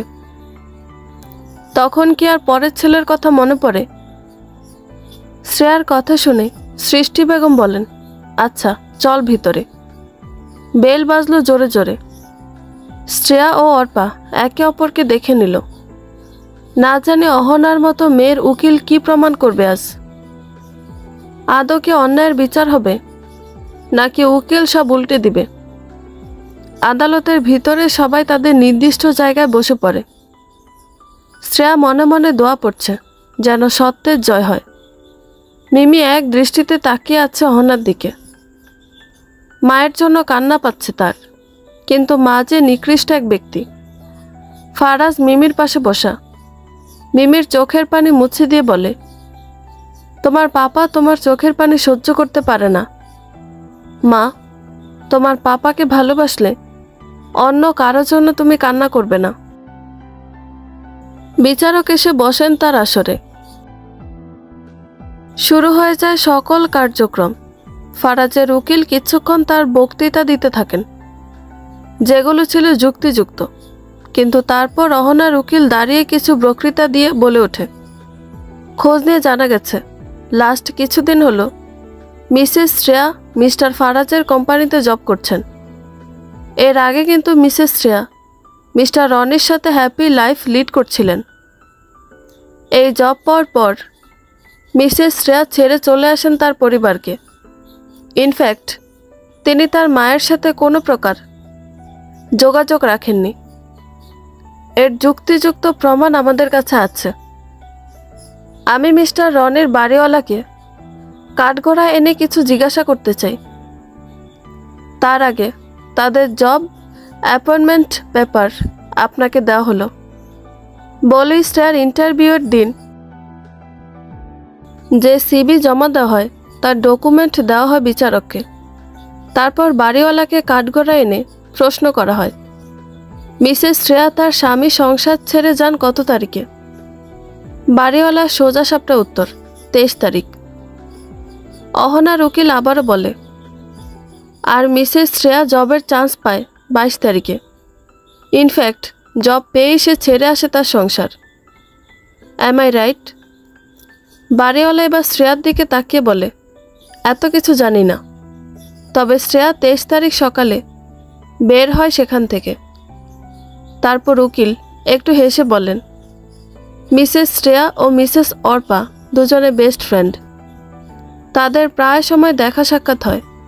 আবার মিসেস অর্পার ভাসুর মিস্টার ফারাজ চৌধুরী। ঘটনাচক্রে মিসেস অর্পার ভাসুর মিস্টার ফারাজ চৌধুরী আর মিসেস শ্রেয়ার মানে মিসেস অর্পার বেস্ট ফ্রেন্ডের কন্টিনিউ দেখা সাক্ষাৎ হয়। এর মধ্যেই আবার এনারা সংসার ভাঙার পায়তারা করতে থাকেন। দুই তরফ থেকে কিন্তু মিস্টার ফারাজ চৌধুরী ও মিসেস শ্রেয়া ডিভোর্সের জন্য ব্যস্ততা দেখিয়েছেন। তাহলে তো বলা যায় আসলে রিলেশনশিপ মিস্টার রনি ও মিসেস অহনা নয়, মিস্টার ফারাজ চৌধুরী ও মিসেস শ্রেয়া করেন। কিন্তু মিস্টার ফারাজ চৌধুরী তার স্ত্রী ও সন্তানের জন্য কিছু করতে পারছিলেন না। এদিকে মিসেস শ্রেয়া তার মাকে ভয় পায়, আর মিস্টার রনির সাথে সেপারেশন হতে পারছিলেন না। তাই চুক্তি করে আগে তারা চাকরিতে জয়েন করেন। তারপর বুদ্ধি খাটিয়ে তারা তাদের স্বামী স্ত্রীর নামে এক্সট্রা ম্যারিটাল অ্যাফেয়ারের দাবি করে থাকেন, কারণ এর দ্বারা মিস্টার ফারাজ চৌধুরী ও মিসেস শ্রেয়ার কাজ উসুল হবে। ইওর অনার, এখানে স্পষ্ট বোঝা যায় যে মিসেস অহনা পুরোপুরি নির্দোষ, কারণ তার কোনো প্রমাণ আমরা দেখতে পাচ্ছি না। কিন্তু মিস্টার ফারাজ ও মিসেস শ্রেয়া যা আগে থেকে সাক্ষাৎকার, এটা যথাযথ প্রমাণ আমরা দেখছি। অহনার উকিলের মুখে এমন কথা শুনে স্তব্ধ হয়ে গেল শ্রেয়া ও অর্পা। অহনা এভাবে সবকিছু ঘুরিয়ে দিল ভাবতেই পারছে না। রনি নিজেও কাঠগড়ায় দাঁড়িয়ে হাসতে থাকে। অহনা জেলে এসে দেখা দিয়েছিল রনির সাথে, সবকিছু খুলে বলে রনিকে, তাই তো রনি শান্তিতে আছে। বিচারক বলে ওঠে, আপনার আর কিছু বলার আছে মিস্টার হাসান? কথাটি ফারাজের মামা রিফাত হাসানকে বলেন, যিনি ফারাজের উকিল। উনি এবার ফারাজের দিকে তাকালেন, তারপর একটি রহস্যের হাসি দিয়ে উঠে দাঁড়ালেন। তারপর বলেন, ইয়োর অনার, আমরা তো এতক্ষণ শুধু যুক্তিযুক্ত বয়ান শুনছিলাম, কিন্তু আমরা কি যুক্তিযুক্ত প্রমাণ দেখেছি? ভ্রুকুসকে তাকালো অহনা ও অহনার উকিল। রিফাত হাসান বলেন, আমার বিপরীত বন্ধুর ভাষ্য মতে মিসেস শ্রেয়া ও মিস্টার ফারাজ রিলেশনশিপে ছিলেন। তাহলে তাদের শুধু জবের প্রমাণ কেন থাকবে? কিছু প্রণয়ের মোমেন্টও তো থাকবে। অহনার উকিল তাকালো অহনার দিকে। অহনা মাথা নাড়িয়ে না বুঝিয়ে দিল, মানে তার কাছে কোনো প্রমাণ নেই। রিফাত হাসান আবার বলেন, মিসেস শ্রেয়া জবে জয়েন করেছেন আজ 1 সপ্তাহ। তার এই কয়দিন ট্রেনিং ছিল, তিনি সাকসেস হয়েছেন। কিন্তু জব পাওয়ার মানেই কি প্রেম হয়ে যায়? শাক দিয়ে মাছ ঢাকার মতো কাজ না করে এক্সাক্ট প্রমাণ পেশ করা উচিত, যেটা আমি আপনাকে দিতে পারবো। এবার যেন ভয় পেল রনি ও অহনা। রিফাত হাসান একটি ভিডিও ক্লিপ অন করেন, যেটাতে স্পষ্ট দেখা যাচ্ছে রনি ও অহনা রেস্টুরেন্টে একসাথে আলাপ করছে। এছাড়া কিছু ছবি দেখানো হলো। সবশেষে এমন একটি ভিডিও দেখানো হলো যেটা দেখে সবাই নীরব হয়ে গেল। ভিডিওতে ছিল মিমিকে বেদরম মারছে অহনা। মিমিকে মারতে মারতে বলে, তোমার পাপাকে আমাদের ব্যাপারে কিছু বলবে না, যদি বলো তাহলে তোমার পাপা আর আমি আলাদা হয়ে যাব। তখন তোমার সাথে কেউ মিশবে না। লোকে বলবে মিমি ভালো না। মিমি আসলে ওর মাকে ভালোই বাসে না। ছোট্ট মিমি কান্না করছে। অহনা অবাক হয়। এই ভিডিও কখন করা হলো? ফারাজ এবার অহনার দিকে তাকিয়ে রহস্যের হাসি দিতে থাকে। রিফাত হাসান এবার বললেন, এছাড়া আরও প্রমাণ আছে আমাদের কাছে, যেগুলোতে স্পষ্ট যে মিসেস অহনা একজন ডেঞ্জারাস মা। উনি অত্যন্ত লোভী মহিলা, যার কাছে টাকা পয়সা আসল আর বাইরের পুরুষের সাথে আসক্তি থাকাটা গুরুত্বপূর্ণ। যে মা তার মেয়ের কাছে এক্সপোজ হয়, সেই মা ভালো পথে না এসে উল্টো তার মেয়েকে অত্যাচার করে। এটা থেকে নিকৃষ্ট মহিলা আমার দেখা মতো একটাও নেই। আমরা জানি মা নষ্ট হতে পারে, কিন্তু সে তার সন্তানের জন্য শ্রেষ্ঠ মা হয়ে থাকে। কিন্তু এখানে মিমি মেয়েটার পুরো সময়টা তার বাবার সাথে কাটায়। মিস্টার ফারাজের পুরো লাইফ হেল করে দেন এই মিসেস অহনা। ছোটোখাটো একটি কোম্পানি নিয়ে হ্যাপি লাইফ ছিলেন ফারাজ চৌধুরী। মিসেস অহনার সাথে বিয়ে হওয়ার পর থেকে তার চাহিদা পূরণে ব্যস্ত হয়ে পড়েন। বইয়ের সকল চাওয়া পাওয়া পূরণ করতে দিন রাত খাটতে থাকেন মিস্টার ফারাজ চৌধুরী। বিয়ের পর থেকে অল্প কিছুতে সন্তুষ্ট থাকতেন না মিসেস অহনা। প্রত্যেক পদক্ষেপে এটা চাই ওটা চাই। স্ত্রীর মন জোগাতে নিজেও দিনরাত পরিশ্রম করে যান। বাবা মা ভাই ও বউকে সুখে রাখতে তিনি অক্লান্ত পরিশ্রম করতে থাকেন। ধীরে ধীরে সফলতা তাকে বিদেশে নিয়ে যায়। বিদেশে যাওয়ার আগে জন্ম নেয় আমাদের ছোট্ট মিমি। দীর্ঘ 4 বছর সেখানে পরিশ্রম করে এসে দেশের কোম্পানিকে অনেক উপরের লেভেলে গড়ে তোলেন তিনি। সারা দিন পরিশ্রম করার পরও মেয়েকে সময় দিয়ে আগলে রাখেন ফারাজ চৌধুরী। কিন্তু মা হিসেবে মিসেস অহনা মেয়েকে সময় দিতেই পারেনি। সন্দেহ তো তখন থেকে শুরু হয়। ধীরে ধীরে ফারাজ চৌধুরী খোঁজ লাগান মিসেস অহনার ব্যাপারে। খোঁজ নিয়ে দেখা যায় মিসেস অহনার কলেজ লাইফের প্রেমিক এই মিস্টার রনি। তার কিছু ছবি আমরা মিস্টার রনির বন্ধুর থেকে কালেক্ট করেছি বলেই ছবিগুলো দেখালো বিচারককে। ছবিগুলো স্পষ্ট বোঝা যায় পুরনো। রিফাত হাসান আবার বলেন, মিসেস অহনার মূল উদ্দেশ্য ছিল ফারাজ চৌধুরীর সম্পত্তি, টাকা পয়সার দিকে। তার কাছ থেকে সব কিছু আদায় করে তিনি সময় কাটাতেন মিস্টার রনির সাথে। মিমির মতো বাচ্চাকে সময় না দিয়ে মহিলাটি অন্য পুরুষের সাথে সম্পর্ক রেখে যান। অন্যদিকে মিস্টার ফারাজ অক্লান্ত পরিশ্রম করেন তার মেয়ে, বউ ও পুরো পরিবারের জন্য। আমাদের দেশে অনেক নারী স্বামী প্রবাসী, কিন্তু কেন থাকে তারা? দিনরাত পরিশ্রম করে যে অর্থ উপার্জন করা হয়, এই সব তো পুরুষ মানুষ তার বউ আর সন্তানের জন্য করে। কিন্তু বউ হিসেবে স্বামীর কষ্ট বোঝার অধিকার মিসেস অহনার রাখা উচিত ছিল। এভাবে পরকীয়ায় লিপ্ত না হয়ে তার উচিত ছিল ফারাজ চৌধুরীর সাথে সম্পর্ক এগিয়ে নেওয়া অথবা একটি মিউচুয়াল সেপারেশনে যাওয়া, যার একটাও মিসেস অহনা করেনি। এই সব কিছুর প্রমাণ আপনাদেরকে দেখানো হলো বলেই সকল প্রমাণ বিচারকের সামনে আনা হয়। বিচারক সব দেখে অহনার উকিলকে জিজ্ঞাসা করে, আপনার আর কিছু বলার আছে বা দেখানোর আছে? অহনার উকিল মাথা নত করে আছে। এতগুলো প্রমাণ দেখে কিছু বলতে পারছেন না। কিছুক্ষণ চুপ থেকে তিনি বলেন, সব কিছু মানলাম, কিন্তু এটা আমরা বুঝলাম না মিসেস শ্রেয়া কেন তার মাকে না জানিয়ে স্বামী ছেড়ে এলেন। মিস্টার রনির সাথে কি এমন হয়েছিল যে মিসেস শ্রেয়া এভাবে বের হন? রিফাত হাসান এবার বলে ওঠেন, এই কথাটি না হয় মিসেস শ্রেয়া নিজেই বলুক। বিচারকের আদেশে শ্রেয়াকে কাঠগড়ায় আনা হয়। অহনার উকিল প্রশ্ন করে, আপনি কি চাকরি পাওয়ার পর এই সংসার ছেড়ে চলে আসেন? শ্রেয়া সোজাসুজি উত্তর, হ্যাঁ। কেন? তার আগে কেন ছাড়েন না সংসার? আমি নিজের একটা পরিচয় করতে চেয়েছি। মিস্টার ফারাজের অফিসেই কেন? কারণ এখানে আমার রেফারেন্স ছিল তাই।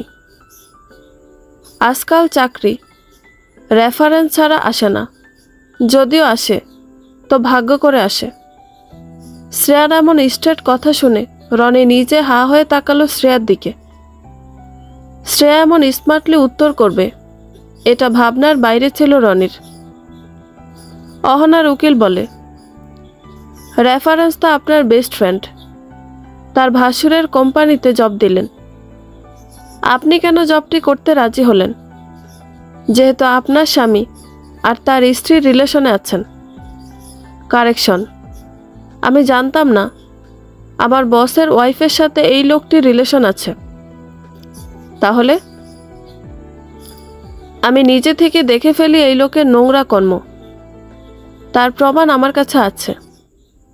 আমি নিজেও আমার মতো আলাদা ডিভোর্সের জন্য অ্যাপ্লাই করেছি।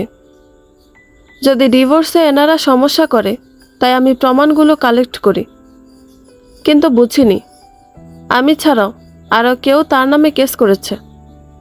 শুধু এটাই না, এই লোক তার প্রেমিকার জন্য আমাকে দিনে রাতে নির্মম অত্যাচার করেছেন।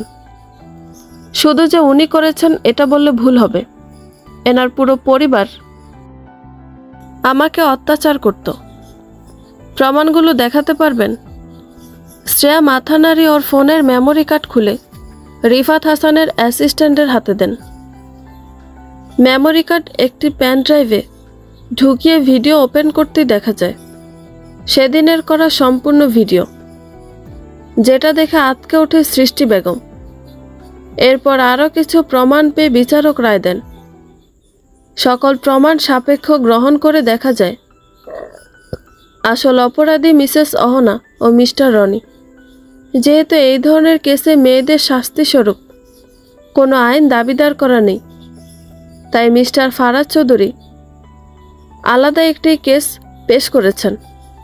তার মতে মিসেস অহনা একজন জালিম মা এবং একজন প্রতারক, যে পদে পদে মানুষকে ঠকিয়ে নিজের স্বার্থ উসুল করে।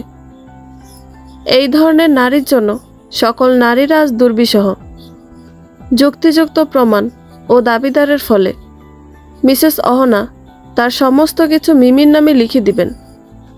এছাড়া 497 ধারা অনুযায়ী মিস্টার রনিকে 5 বছরের কারাদণ্ডে প্রদান করা হলো। বিচারকের এমন রায় শুনে থমকে যায় রনি ও অহনা। রুবিনা কান্না করে দেন। তার 2 মেয়ে একবার ভাই তো একবার মায়ের দিকে দেখতে থাকে। ঘাবড়ে গেছে সবাই। অহনা হাত মুঠ করে আছে। সে তার সর্বস্ব হারাবে এখন। ফারাজ একটি পেপার এগিয়ে দিল অহনার সামনে। পেপারটি দেখিয়ে বলে, এখানে সম্পত্তির বিষয় এবং ডিভোর্স দুটোই উল্লেখ আছে। সই করে দাও, না হলে আমাকে আবার স্টেপ নিতে হবে। অহনা আশেপাশে তাকিয়ে সই করে দিল। বিচারক চলে গেছে তার রায় দেওয়ার সাথে সাথে। রনিকে নিয়ে যখন পুলিশ বের হতে নিবে, ঠিক তখনই রনির মুখে একটি জুতা ছুঁড়ে আসে। সবাই কাঙ্ক্ষিত ব্যক্তির দিকে তাকালে দেখতে পেল কাজটি সৃষ্টি বেগম করেছেন। রিমলি খুশি হয়ে সৃষ্টি বেগমকে জড়িয়ে ধরে। আজ আর রনি বা রুবিনা কেউ কিছু বলতে পারছে না। শ্রেয়া রনির সামনে এসে দাঁড়ালো। একবার মিমির দিকে তাকিয়ে আবার রনির মুখের দিকে তাকালো। শরীরের সর্বস্ব শক্তি দিয়ে একটি চর মেরে বলে, লজ্জা করে না একটি ছোট বাচ্চার মায়ের সাথে নোংরামি করতে? ছি, তোমার মতো মানুষ বেঁচে না থাকাই উত্তম। বলেই সরে আসে শ্রেয়া। মিমি এক দৃষ্টিতে তাকিয়ে আছে অহনার দিকে। অহনা সই করার পর কাগজে ফারাজ নিজেও সই করে দেয়। মিমির চোখ থেকে পানি পড়ছে। মায়ের স্নেহ মমতা ছাড়াই বেড়ে উঠেছে মিমি, কিন্তু তারপরও মা বলে চিনেছে কাউকে। অর্পা এসে দাঁড়ালো মিমির কাছে। মিমিকে কোলে নিয়ে বলে, কষ্ট পায় না মা? তুমি না ব্রেভ গার্ল? তুমি তো বলেছিলে পচা কাজের শাস্তি দিতে। তোমার পাপার সাথে মিলে পচা লোকদের শাস্তি দিবে, সে যতই তোমার মাম্মি হোক। তাহলে এখন কেন কষ্ট পাচ্ছে আমার মিমি সোনা? মিমি জড়িয়ে ধরে অর্পাকে, কান্না করে দেয়, বলে ওঠে, মাম্মি এত পচা কেন? তোমরা আমাকে শিখিয়ে দাও কোনটা পচা কাজ কোনটা ভালো কাজ। তাহলে কেন মাম্মিকে শিখিয়ে দাওনি? মিমির মাথায় হাত বুলিয়ে অর্পা বলে, কারণ তুমি ছোট বাচ্চা। আমরা বড়রা তো ছোটদের সব কিছু শিখিয়ে দিই, বড়দেরকে তো শেখানো থাকে। পচা কাজ শিখিয়েছে সবাই মাম্মিকে, একটু জোরেই বলে ওঠে মিমি। ফারাজ এসে মিমিকে আগলে নেয়। শ্রেয়ার চোখ দিয়ে পানি পড়ছে। নিজের জন্য না, অসহায় মিমির জন্য। কঠিন জীবন তো মিমি নিজেও পার করেছে। অহনার কাছে এসে শ্রেয়া দাঁড়াতে অহনা মুখ ঘুরিয়ে নেয়। অহনাকে খুঁটিয়ে দেখল শ্রেয়া। মুখ থেকে থু মেরে ছুঁড়ে মারল অহনার মুখে। মিমির দিকে আঙুল দেখিয়ে বলে, মেয়েটাকে দেখেও কি এসব নোংরা জীবন থেকে বের হয়ে আসতে মন চাইতো না? অর্পা এসে শ্রেয়াকে ধরে বলে, আরে এই মেয়ে তো সবসময় একটা কথাই বলে, ওর নাকি বেবি নেওয়ার ইচ্ছা ছিল না, ইনসিডেন্টলি হয়েছে, লাইফ এনজয় করবে। অল্প বয়সে বাবা মা বিয়ে না দিলে এতদিনে নাকি মহারানী বিদেশ ট্যুর দিত। আরও কত কি আছে। এই মেয়ের কর্মকাণ্ডের জন্য ওর বাবা মাও ঘরে বসে কান্না করছে। লোক লজ্জার ভয়তে আসতে পারেনি তারা। এক এক করে কোর্ট থেকে বের হতে থাকে সবাই। ঠিক তখনই মিডিয়া এসে ঘেরাও করে রাখে ফারাজ ও অহনার দিকে। শ্রেয়া ও তার পরিবার ঘাবড়ে যায়। ফারাজের ইশারা পেয়ে শ্রেয়াকে নিজের পিছনে আড়াল করে অন্য জায়গা দিয়ে চলে যায় অর্পা। মিডিয়ার সামনে শ্রেয়া আসা মানে ফারাজকে এখন বিপাকে পড়া। কোম্পানির লোকজন এই বিষয়ে জেনে যাবে, তাই ফারাজ চায় না মিডিয়ার কোথাও শ্রেয়ার নাম আসুক। শ্রেয়াদের একটি গাড়িতে উঠিয়ে দিয়ে নিজেও ফ্রন্ট সিটে বসা অর্পা। মিরাজ গাড়ি স্টার্ট করবে, অমনি শ্রেয়ার নজরে আসে অহনার দিকে। কিছু মহিলা এগিয়ে আসছে, অর্পাকে প্রশ্ন করে, ওখানে কি হচ্ছে? অর্পা মৃদু হেসে বলে, বড় ভাইকে ছেড়ে দেওয়ার পাত্র নাকি? পরকীয়ার শাস্তি মেয়েদের আইনে না থাকুক, নিজের তরফ থেকেও তো দেওয়া যায়, সেই ব্যবস্থা চলছে। রিমলি আতঙ্কের সাথে বলে ওঠে, আমি দেখতে চাই, গাড়ি চালাবেন না প্লিজ। যার জন্য আমার আপুর এই অবস্থা, তার শাস্তি দেখতে ইচ্ছা করছে। মিরাজ গাড়ি চালালো না। মহিলা কমিটি থেকে কয়েকজন মহিলা এসে অহনার মুখে কালি মাখতে থাকে। দলবদ্ধ হয়ে বলে, ব্যভিচার নারী সমাজের ক্ষতি, ব্যভিচার নারী সমাজের ক্ষতি। এজন্য এক মিছিল শুরু হয়েছে।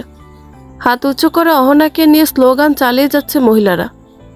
হঠাৎ এক মহিলা এসে জোতার মালা পরিয়ে দিয়ে বলে, জালিম মায়েদের এর থেকেও বড় শাস্তির প্রয়োজন।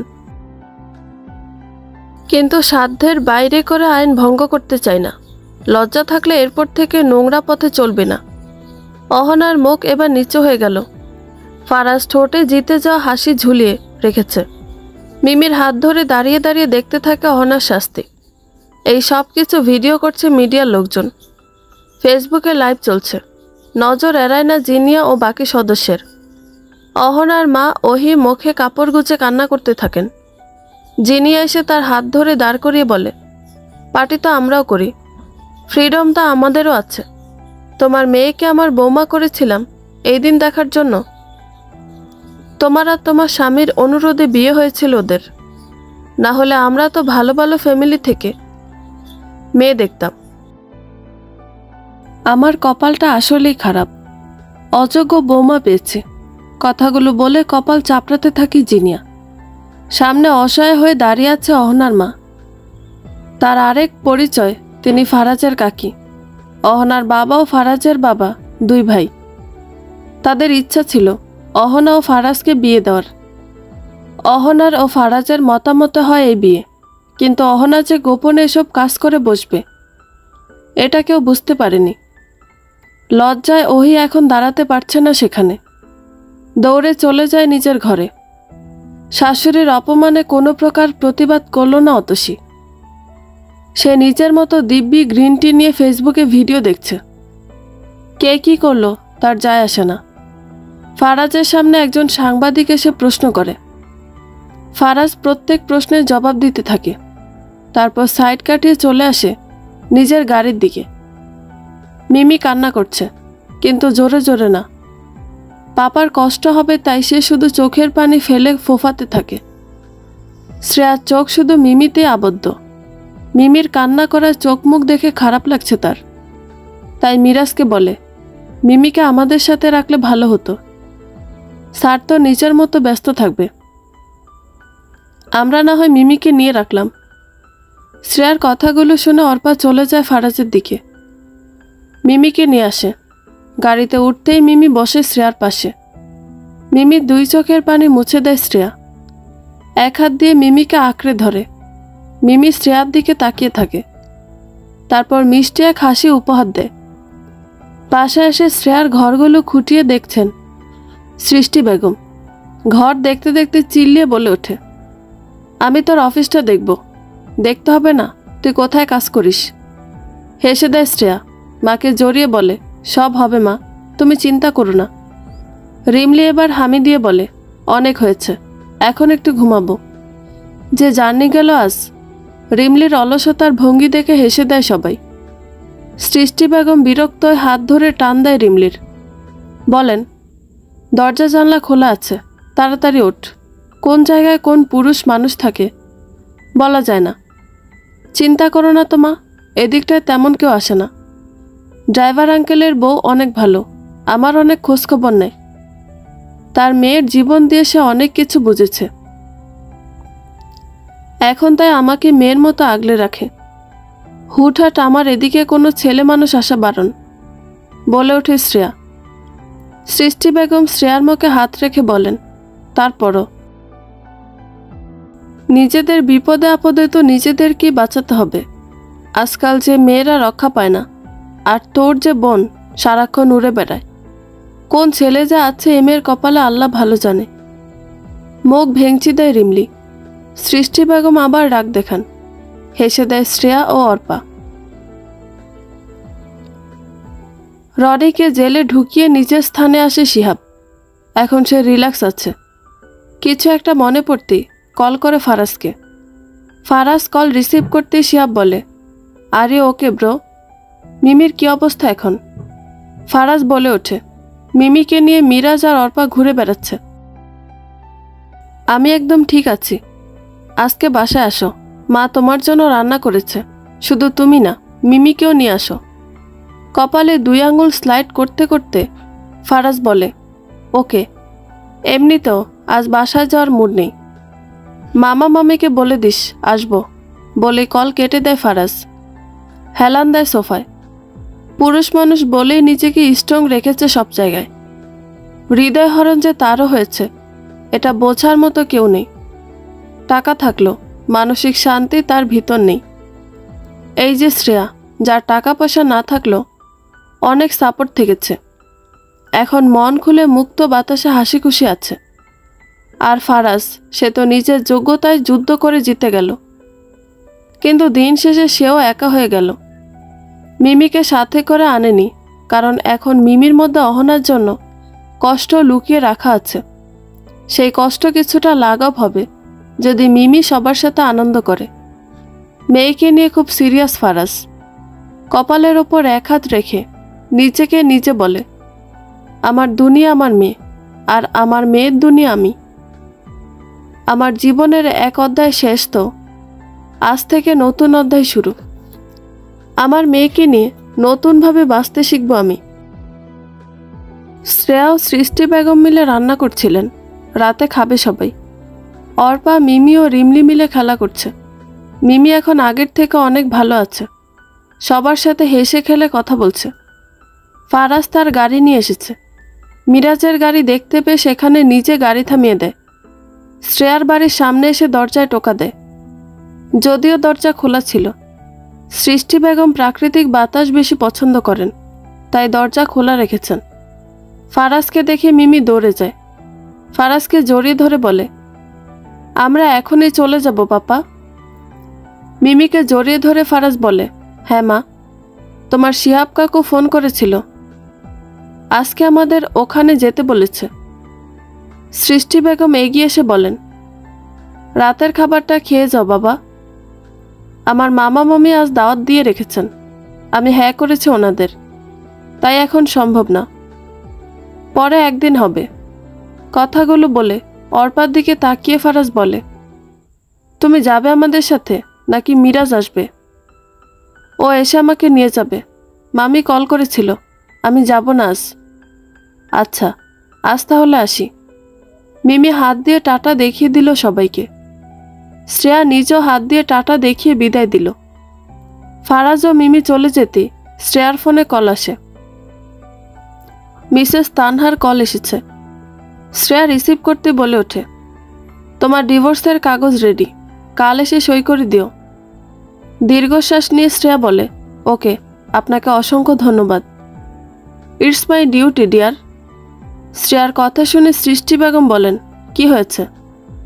ডিভোর্সের কাগজ রেডি, কাল সই করে দিতে হবে। সব কিছু কত দ্রুত হয়ে গেল। অর্পা এসে শ্রেয়ার পাশে দাঁড়িয়ে বলে, সে যাই হোক, শেষ ভালো যার, সব ভালো তার। বলে শ্রেয়াকে জড়িয়ে ধরে অর্পা। সৃষ্টি বেগম কৃতজ্ঞতা জানায় অর্পাকে। সবাই আনন্দ করতে থাকে। মিরাজ আসার পর চলে যায় অর্পা। সবাই চলে যাওয়ার পর এবার একটু ফোন হাতে নিল রিমলি। উদ্দেশ্য তার গল্প পোস্ট করা। ভালোভাবে গল্প রিচেক দিয়ে পোস্ট করে দিল ফেসবুকে।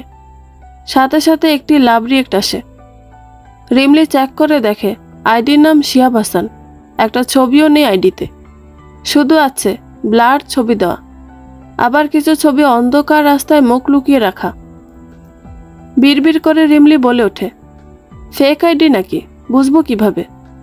ফেসবুকে একটা ছবিও নেই।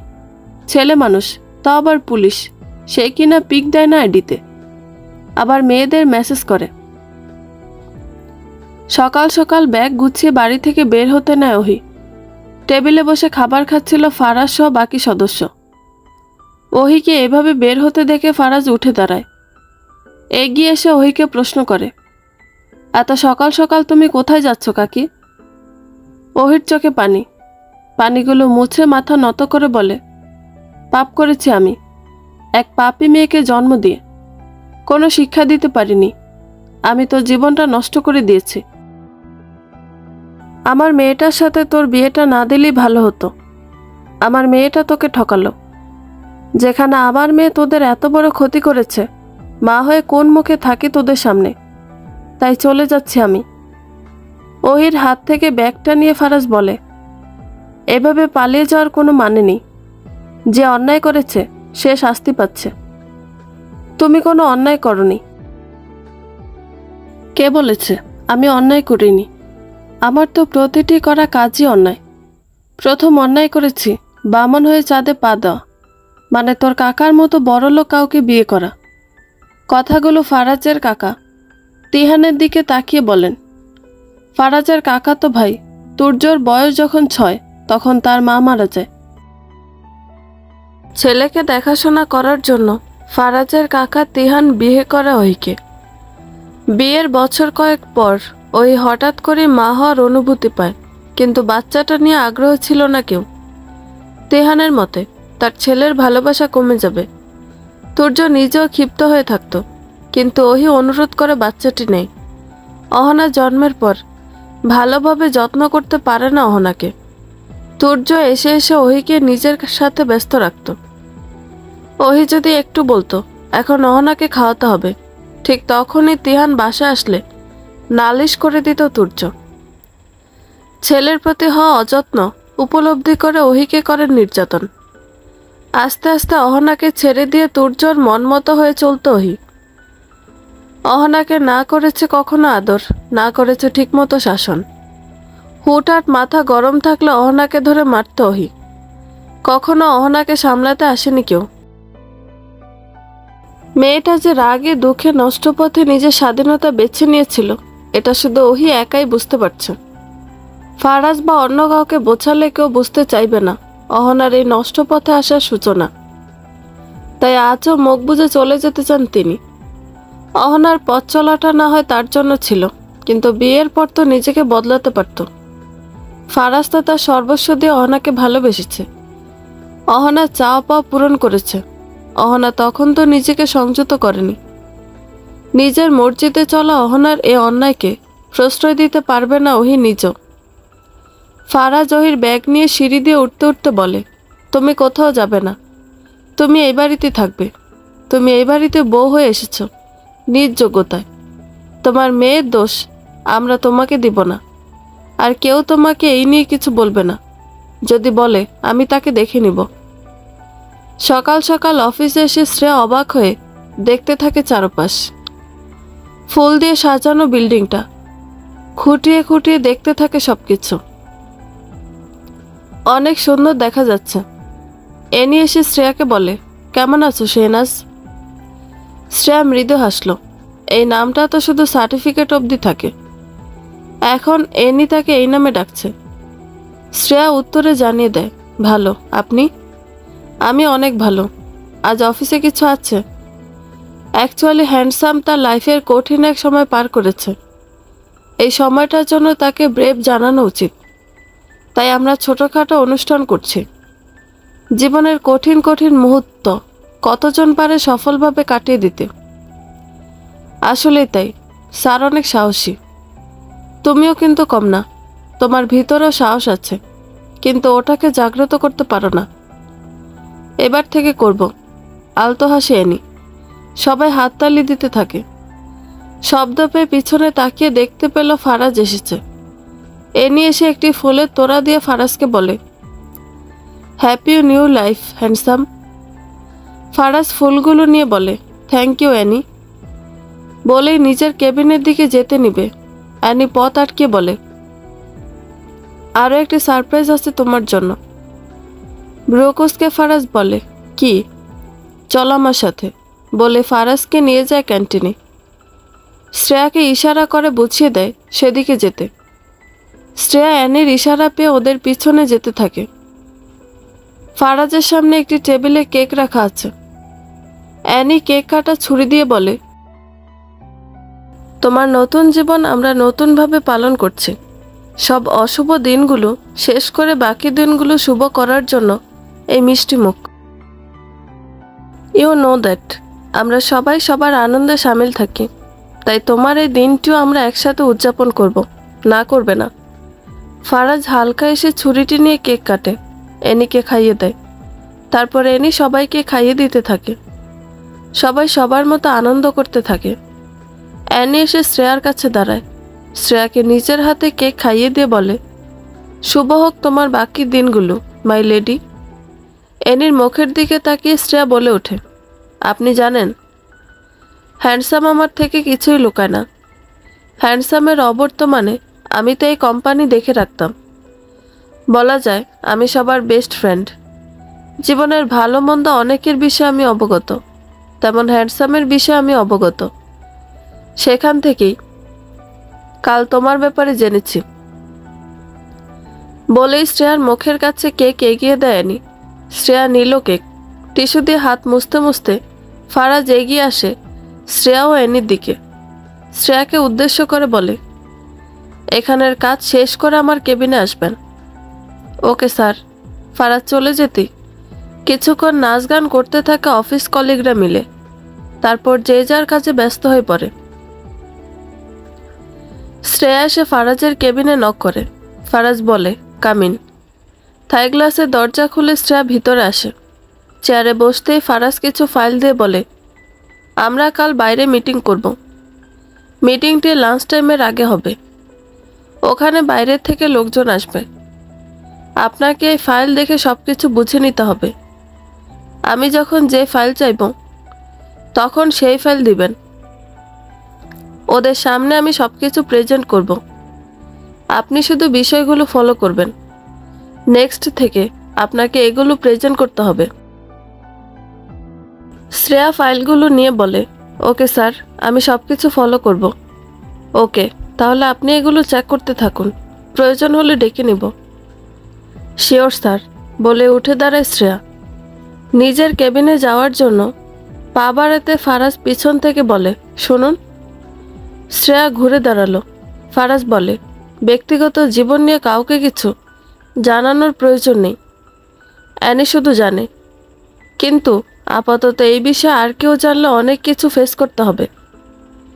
আপনাকে সহ আমি আমার মেয়েকে নিয়ে এই বিষয় নিয়ে আলোচনা আসতে চাই না। শ্রেয়া মাথা নাড়ালো। যদিও সে কাউকে কিছু বলতো না, কিন্তু মেয়ে মানুষ তো কথা চেপে রাখতে পারে না। তাই শ্রেয়াকে অ্যালার্ট করে দিল ফারাজ। শ্রেয়াকে ইশারা করতেই চলে যায় শ্রেয়া। ল্যাপটপ ওপেন করে নিজের কাজে ব্যস্ত হয়ে পড়ে ফারাজ। শ্রেয়া এসে তার কেবিনে বসে ফাইলগুলো চেক করে। চোখ পিটপিট করে চারপাশে তাকিয়ে অজানা জায়গা পেয়ে সাথে সাথে বিছানা থেকে উঠে পড়ে অহনা। ভালোভাবে চারপাশে তাকিয়ে দেখতে থাকে। নিজের হাতে থাকা ব্যাগটি খুঁজতে থাকে। ঠিক তখনই হুইল চেয়ারে করে একজন মহিলা এসে বলে, কিছু খুঁজছো মা? অহনা দেখল মহিলাটিকে। বিরক্ত লাগছে তার সবকিছু। চোখ মুখ কুঁচকে বলে, আমার ব্যাগ? ওটা আমি আলমারিতে রেখেছি। ও, তোমার নাম কি? এত রাতে বাড়ির বাইরে কি করছিলে? অহনা রাগ দেখিয়ে বলে, আমি যাই করি না কেন আপনাকে কেন বলবো? মহিলাটি একটু ক্ষিপ্ত হলো। প্রশ্ন করলো, বাবা মা কিছু শেখায়নি তোমাকে? এগুলো কেমন ব্যবহার? অহনা কোনো উত্তর করলো না। মনে মনে বলতে থাকে, বাবা মা আমাকে কিছু শেখানোর সময় পেলে তো শেখাবে।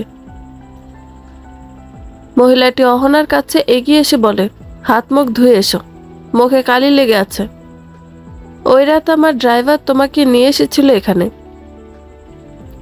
তুমি নাকি রাস্তা দিয়ে হাঁটছিলে, হঠাৎ ধাক্কা লাগে আমার গাড়ির সাথে।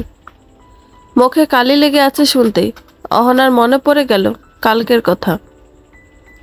মুখটা ফ্যাকাশে হয়ে আসে তার। মহিলাটি বলেন, এভাবে মন খারাপ করে কিছু ভাবতে হবে না। যাও, ফ্রেশ হয়ে কিছু খেয়ে নিবে, তারপর না হয় নিজের বাড়িতে যাবে। নিজের বাড়ির কথা শুনতে অহনা বলে ওঠে, আমার কোনো বাড়ি নেই। মহিলাটি অহনার জামা কাপড় দেখে বলে, এত দামি জামা পরা মেয়েটি বলছে তার কোনো বাড়ি নেই। হাতে তো ছিল দামি একটি ব্যাগ। অহনা কথা না বাড়িয়ে চলে যায় ওয়াশরুমে। কথা বাড়াতে চায় না সে। নিজের ইচ্ছার বাইরে এখন কারো পরোয়া করে না অহনা। অহনা ভিতরে যেতেই মহিলাটির ফোনে কল আসে। রিসিভ করতে ওপাশ থেকে ওনার ছেলে বলে, আমি পৌঁছে গেছি মা। শুনলাম আমাদের গাড়ির সাথে কেউ অ্যাক্সিডেন্ট করেছে। মহিলাটির নাম নাজমা আর তার ছেলে নিবিড়। মিসেস নাজমা বলেন, হ্যাঁ বাবু, কাল রাতে তোকে এয়ারপোর্টে দিয়ে আসার পথে নাকি অ্যাক্সিডেন্ট হয়েছে। টেনশন নেই, মেয়েটি এখন ভালো আছে, সিরিয়াস কিছু হয়নি। মায়ের কথায় স্বস্তি পায় নিবিড়। বলে ওঠে, আচ্ছা মা, নিজের খেয়াল রেখো, সময় মতো ওষুধ খেয়ে নিও। আমি এখন কাজে যাব। আচ্ছা বাবু, তুইও নিজের খেয়াল রাখবি বলে কথা শেষ করে দুজনে। শ্রেয়া এসেছে মিসেস তানহার কাছে, সাথে এসেছে সৃষ্টি বেগম, রিমলি ও অর্পা। মিসেস তানহাকে উদ্দেশ্য করে শ্রেয়া বলে, রনির মা কোথায়? মুচকে হাসলেন মিসেস তানহা। শাশুড়ি কাজ মা না ডেকে স্বামীর মা সম্বোধন করছে। অবশ্য ওরা যেটা করেছে তাতে মন বিষিয়ে যাওয়ার কথা। শ্রেয়া তো সেখানে কিছু না করে ছাড় দিয়েছে। কিছু কাগজ বের করে সামনে রেখে মিসেস তানহা বলেন, আসবেন উনি একটু পর, তোমার পাওনা টাকা নিয়েই আসবে, না হলে যে তার বিরুদ্ধে তুমি অ্যাকশন নিবে। কথাগুলো বলে হেসে দেয় মিসেস তানহা। শ্রেয়া নিজে এবার মুখ বুজে মিষ্টি হাসি উপহার দেয়। অপেক্ষা করছে রুবিনার আসার। এখান থেকে কাজ শেষ করে আবার অফিসে যেতে হবে তাকে। লাঞ্চ টাইমে এসেছে ডিভোর্সের কাজ শেষ করতে। হাত মুখ ধুয়ে বাইরে বের হয় অহনা। অহনার মুখের দিকে কিছুক্ষণ তাকিয়ে থাকেন নাজমা। অহনা নিজের মতো মুখ মুছতে ব্যস্ত। হুইল চেয়ার ঘুরিয়ে নাজমা বলেন, নিচে চলো, কিছু খেয়ে নিবে। অহনা কিছু বলে না। আসলেই তার এখন ক্ষুধা লেগেছে। দুপুর হয়ে এসেছে এখন, কাল রাত থেকে না খাওয়া সে। নাজমা একজন সার্ভেন্টকে ডাকতে সে এসে নাজমাকে নিয়ে নিচে যায়। পিছু পিছু হটতে থাকে অহনা।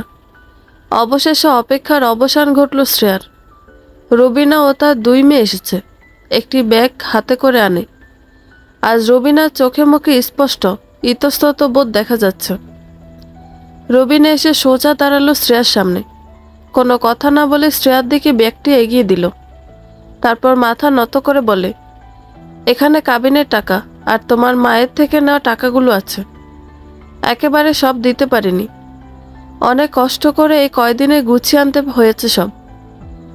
শ্রেয়া ব্যাগটি হাতে নেয়। রুবিনার দিকে তাকিয়ে বলে, অবশেষে আমি আমার পাওনা টাকা তো পেলাম, ওটাই যথেষ্ট। বাকিটা আমি দাবি রাখলাম না। কথাগুলো বলেই শ্রেয়া ঘুরে দাঁড়ায় মিসেস তানহার দিকে। মিসেস তানহা দুজনের কথাগুলো শুনছিল। শ্রেয়া ঘুরে দাঁড়াতেই এবার তালাকের কাগজ এগিয়ে দিল। কাগজটি পড়ল শ্রেয়া। রনির থেকে সই নিয়েছে মিসেস তানহা। এবার শুধু তার সই করার অপেক্ষা। টেবিল থেকে একটি কলম নিয়ে শ্রেয়া সই করে দেয় কাগজটিতে। মিসেস তানহা বলেন, কয়দিন পর তুমি এটার একটা কপি পাবে। মাথা নাড়িয়ে সম্মতি জানালো শ্রেয়া। সৃষ্টি বেগমের হাত ধরে বের হবে, তার আগে রুবিনা এসে দাঁড়ায় শ্রেয়ার সামনে। হাত জোর করে শ্রেয়াকে বলে, আমি আর আমার পরিবার যা কিছু করেছি তার জন্য ক্ষমা চাইছি। আমার ছেলের কৃতকর্মের জন্য আমি ক্ষমা চাই। ক্ষমা করে দিয়ে ওকে। আজ তৃপ্তি পাচ্ছে শ্রেয়া। এতদিন করা অন্যায়ের জন্য অন্তত শেষে এসেও ক্ষমা তো চেয়েছে। শ্রেয়া বলে ওঠে, ক্ষমা সবার মুখে মুখে আদান প্রদান হয় ঠিকই, কিন্তু ক্ষমা করে দেওয়াটা না, মন থেকে আসে। আমি মুখে বলে দিব আমি ক্ষমা করেছি, আর আমার মন হাজার চাইতো আপনাদের ক্ষমা করতে পারবে না, তাহলে কি সম্ভব? যদি কোনোদিন আমার মন মানতে চায় তো সেদিন না বলতেই আমার তরফ থেকে ক্ষমা পাবেন। এখনো শরীরের ক্ষতগুলো মেটেনি, মনের ক্ষত তো অনেক দূর। কথাগুলো বলেই বাইরে আসে শ্রেয়া। গাড়ির সামনে এসে কান্না করতে থাকে। চোখের সামনে ভাসতে থাকে পুরনো অতীত, যেখানে সে পায়নি এক ফালি সুখ। কত কিছু করে চেষ্টা করেছিল সবার মন পাবার, কিন্তু না, এরা মন দেয়নি। তাহলে আজ কেন শ্রেয়া এদের এত তাড়াতাড়ি ক্ষমা করবে? অর্পা এসে শ্রেয়াকে জড়িয়ে ধরে বলে, চল অফিসে যাবি, আন্টিকেও একটু তোর অফিস ঘুরিয়ে দেখাবো। চোখের পানি মুছে শ্রেয়া উঠল গাড়িতে। সৃষ্টি বেগম ও রিমলি উঠেছে। রিমলি অনেক খুশি, সে তার বোনের অফিসে যাচ্ছে। এই কথা ওই কথা বলে হাত নাড়াতে থাকে রিমলি। না চাইতেই মা, বোন আর বান্ধবীর সঙ্গ পেয়ে মনটা খুশিতে ভরে যায় শ্রেয়ার। অফিসের সামনে এসে গাড়ি থামতে সৃষ্টি বেগম ইতস্তত বোধ করেন। হাত গুটিয়ে শ্রেয়ার দিকে তাকিয়ে বলেন, ও মা, এটা অনেক বড় রাজপ্রাসাদের মতো রে, এখানে থাকতে হবে না আমাদের, চল বাড়ি ফিরে যাই। বলে যেই পিছনে চলে যেতে নিবে অমনি দুই পাশে দুই হাত ধরে আটকিয়ে নেয় রিমলি আর অর্পা। পিছন থেকে মিমি বলে ওঠে, তুমি তো দেখছি খুব ভীতু। পাপা বলে, ভীতুদের ভাত নেই, দেখবে তোমারও ভাত নেই। হা হয়ে যায় শ্রেয়া আর সৃষ্টি বেগম। মুখ টিপে হাসতে থাকে রিমলি। না পেরে এবার জোরে হেসে দেয়। তারপর বলে, আমার মা আর বোন একটু বেশি ভীতু, সবসময় এমন করে। চোখ রাঙিয়ে তাকালো সৃষ্টি বেগম। রিমলি চুপ হয়ে যায়। মিমি আজ একটি ফ্রক পরে পুতুল কোলে নিয়ে এসেছে, স্কুলে যায়নি সে। অর্পার থেকে শুনেছিল আর শ্রেয়ার মা ও বোন আসবে, তাই মিমিও এসেছে মাত্র। মিমি এসে ভরসার হাত বাড়িয়ে ভিতরে নিয়ে যায় সৃষ্টি বেগমকে। সৃষ্টি বেগম ছোট মিমির হাত ধরে চলে যায়।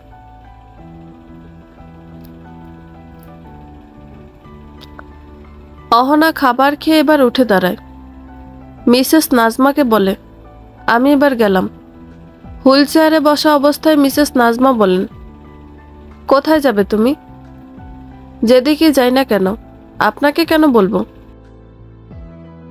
একটু হাসলো নাজমা, বলেন, একা মেয়ে, এদিক ওদিক খালি দৌড়াতেই হবে। কাছে যা আছে তা দিয়ে তো ওই কয়েকদিন চলে যাবে, তারপর কি করবে তুমি? ভেবে দেখলো অহনা, কথাগুলো সঠিক। এখন কোনো কাজ পাওয়া সম্ভব না তার। মিডিয়াতে ছড়িয়ে গেছে তার করা পাপ, আশেপাশে তার জন্য শুধু ধিক্কার আসবে। অহনার নীরবতার মাঝে মিসেস নাজমা বলেন, বাইরে একা মেয়ে কখনো চলেছ? মাথা নাড়িয়ে না বুঝিয়ে দিল অহনা। মিসেস নাজমা বলেন, তাহলে? আমাকে এখন কাজ খুঁজতে হবে নিজেকে চালানোর জন্য, কিন্তু কাজ পাওয়া তো সম্ভব না। আমি প্রস্তুতি নিয়ে আসিনি। আপাতত তোমাকে একটা কাজ দিতে পারি, করবে? কি কাজ? আমার এই বাড়িতে আমি একাই থাকি। আমার ছেলে আর নাতি মিলে জার্মানে থাকে। মূলত আমার নাতির এসএসসি শেষ করে ওখানে পড়াশোনা করতে গেছে। আমি পঙ্গু মানুষ, এই বাড়িতে কোনো রকমে থাকি। আমাকে দেখাশোনার জন্য লোক লাগবে। তুমি করবে আমার দেখাশোনা? অহনার মাথায় যেন বজ্রপাত হলো। চোখ বড় বড় করে বলে, আমি এসব পারি না। আর কোনো কাজ নেই নাকি? আমি নিজেই তো সেভাবে চলতে পারি না, তোমাকে কাজ দিব কিভাবে? ভালো একটি উপায় দিলাম, রাজি থাকলে বলো। চুপ করে ভাবতে থাকে অহনা। এখন যদি মিসেস নাজমাকে দেখতে হয়, তাহলে অন্তত তার মাসে কিছু আয় হবে। তাই বলে, ঠিক আছে, আমি রাজি এই কাজ করতে। কত দেওয়া হবে মাসে? আমার দেখাশোনা করতে মাসে তোমাকে 5,000 দিব। ফুঁসে ওঠা অহনা বলে, মাত্র 5,000? এই 5,000 টাকা কোনো টাকা হলো? হুইল চেয়ার নিয়ে এগিয়ে আসে মিসেস নাজমা, বলেন, তুমি যে আমার সেবা করবে তার জন্য 3 বেলাতে এখানেই থাকবে, এখানে খাবে, এখানে পড়বে, তাহলে এর থেকে বেশি কেন দিব? কোনো কাজ নেই অহনার হাতে। নিজেকে চালাতে হলে এই কাজ তাকে করতেই হবে। রাজি হয়ে যায় মিসেস নাজমার প্রস্তাবে। মিসেস নাজমা এবার অহনাকে বলেন, কিন্তু আমার একটি শর্ত আছে। চোখ খিটমিট করে অহনা বলে, আবার কি শর্ত? তোমাকে আমাদের সাথে ভালো ব্যবহার করতে হবে। তুমি মেয়ে, খুব বেয়াদব আছো। রাগ চেপে বসলো অহনার মাথায়, কিন্তু হাত পা বন্ধ, তাই কিছু বলতে পারছে না সে। মিসেস তানহা বলেন, শুধু তাই না, এবার থেকে সকাল সকাল উঠে আমার জন্য নাস্তা বানাতে হবে। আমি কি কি ওষুধ খাই ওগুলো বিষয় জানতে হবে। নিজেকে এভাবে উড়নচণ্ডী বানানো যাবে না। নমনীয়তা আনতে হবে নিজের মাঝে। যেহেতু বাড়িতে আরও সার্ভেন্ট আছে, তাই আমার মতো হয়ে থাকতে হবে। অহনা দেখল মিসেস নাজমাকে। মিসেস নাজমা পরিপাটি হয়ে আছেন, মাথায় কাপড় দেওয়া, চুলগুলো ঢেকে রাখা। অহনা বুঝল তাকেও এভাবে থাকতে বলা হচ্ছে। শর্তগুলোর একটাও পালন করা সম্ভব না অহনার কাছে। বিরক্তির সাথে বলে, আমি পারবো না, আমি কোনোদিন এভাবে চলিনি। ঘুম থেকে উঠতেই তো আমার সকাল 11টাও পার হয়ে যায়। ওটাকে সকাল বলে না মেয়ে, আসল সকাল তো ভোর 5টার পর। সূর্য ওঠার সুন্দর মুহূর্ত তোমরা মডার্ন মেয়েরা মিস করো। যাই হোক, এটা তোমার কাজের রুলস, পালন না করলে কাজ হবে না তোমার। আর তুমি কাজ না পেলে আমার যায় আসে না। আমি আমার মতো অন্য কাউকে খুঁজে পাবো। হাত ফসকে টাকা বেরিয়ে যাওয়া যাবে না। তাই বাধ্য হয়ে অহনা বলে, আচ্ছা আমি রাজি। মুস্কি হাসি দিয়ে মিসেস নাজমা বলেন, ভেরি গুড।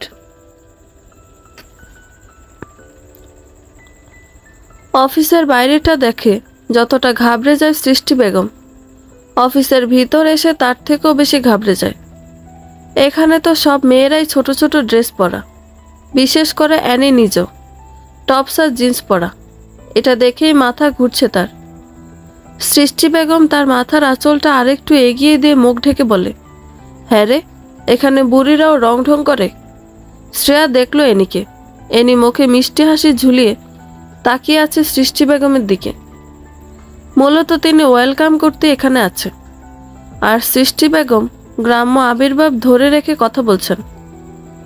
রিমলি এবার বলে ওঠে, উফ মা, ওরা যা পারে করুক, আপু তো আর অমন করে চলে না। এখানে কাজ দেখে, ড্রেস না। তুই কিভাবে জানলি? পড়াশোনা করি আমি, সাথে টিভি সিরিয়াল তো দেখি, তাই না? এ নিয়ে এসে সাক্ষাৎ করে সৃষ্টি বেগমের সাথে। সৃষ্টি বেগম কি বলবেন না বলবেন বুঝে উঠতে পারছেন না, কিন্তু অ্যানির মিষ্টি ব্যবহারে সৃষ্টি বেগম একটু শান্তি পেল। তার ভাষ্য মতে বড় বড় জায়গার মানুষ অহংকারী হয়, ওদের কথার মধ্যে আলাদা পার্সোনালিটি কাজ করে। মিমি ছুটে চলে যায় ফারাজের কাছে। দুপুরে এখনও খায়নি সে। ফারাজকে নিয়ে বাইরে এসে মিমি বলে, পাপা দেখো, আন্টির মা আর বোন এসেছে। আন্টির মা না, বলতে হয় নানু। বলেই ফারাজ চলে যায় সৃষ্টি বেগমের কাছে। সৃষ্টি বেগমকে সালাম দিয়ে কিছু কথা বলে ডাক দেয় একজন কর্মীকে। সে কাছে আসলেই ফারাজ বলে, এনাদেরকে চারপাশ ঘুরিয়ে দেখাও। কর্মী নিয়ে গেল ওদের। শ্রেয়া চলে যায় কেবিনে। তার ফাইলগুলো ভালোভাবে চেক করতে হবে। শ্রেয়ার কাজের মাঝে রিমলি এসে বসে শ্রেয়ার কেবিনে। বলে ওঠে, তোমার ভাগ্যটা অনেক ভালো আপু, কি সুন্দর জায়গায় কাজ পেয়েছ। আহ, তোমার কেবিনে আবার এসি আছে।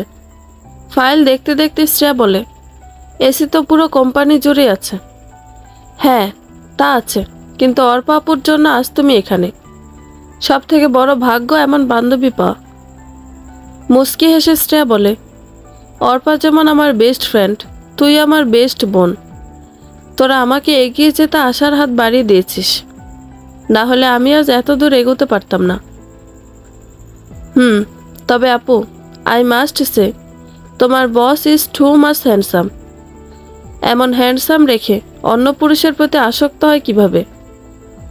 ওখানে তুই শুনিসনি, রনি আর রহনা কলেজ লাইফ থেকে রিলেশনে ছিল। বিয়ের পর এত কিছু পেয়েও যখন অহনা স্যারের প্রতি ভালোবাসা আনতে পারেনি, তার মানে তো বোঝাই যায় অহনা রনির প্রতি দুর্বল। আমার নষ্ট দুর্বলতা কোনো মেয়ের না হোক, বাজে মেয়ে একটা। কারো সংসার ভাঙে তো কারো মন, আবার নিজের সন্তানের সাথে। ছি। বাইরে তাকিয়ে শ্রেয়া দেখল ফারাজ ও মিমি আসছে। ওদের লাঞ্চ কমপ্লিট। শ্রেয়া বা রিমলিকে বলে, এই বিষয়ে কথা বলা বাদ দে, আর এখন চুপ থাক। স্যার আসছে, আমি কাজ করি, কাল মিটিং আছে।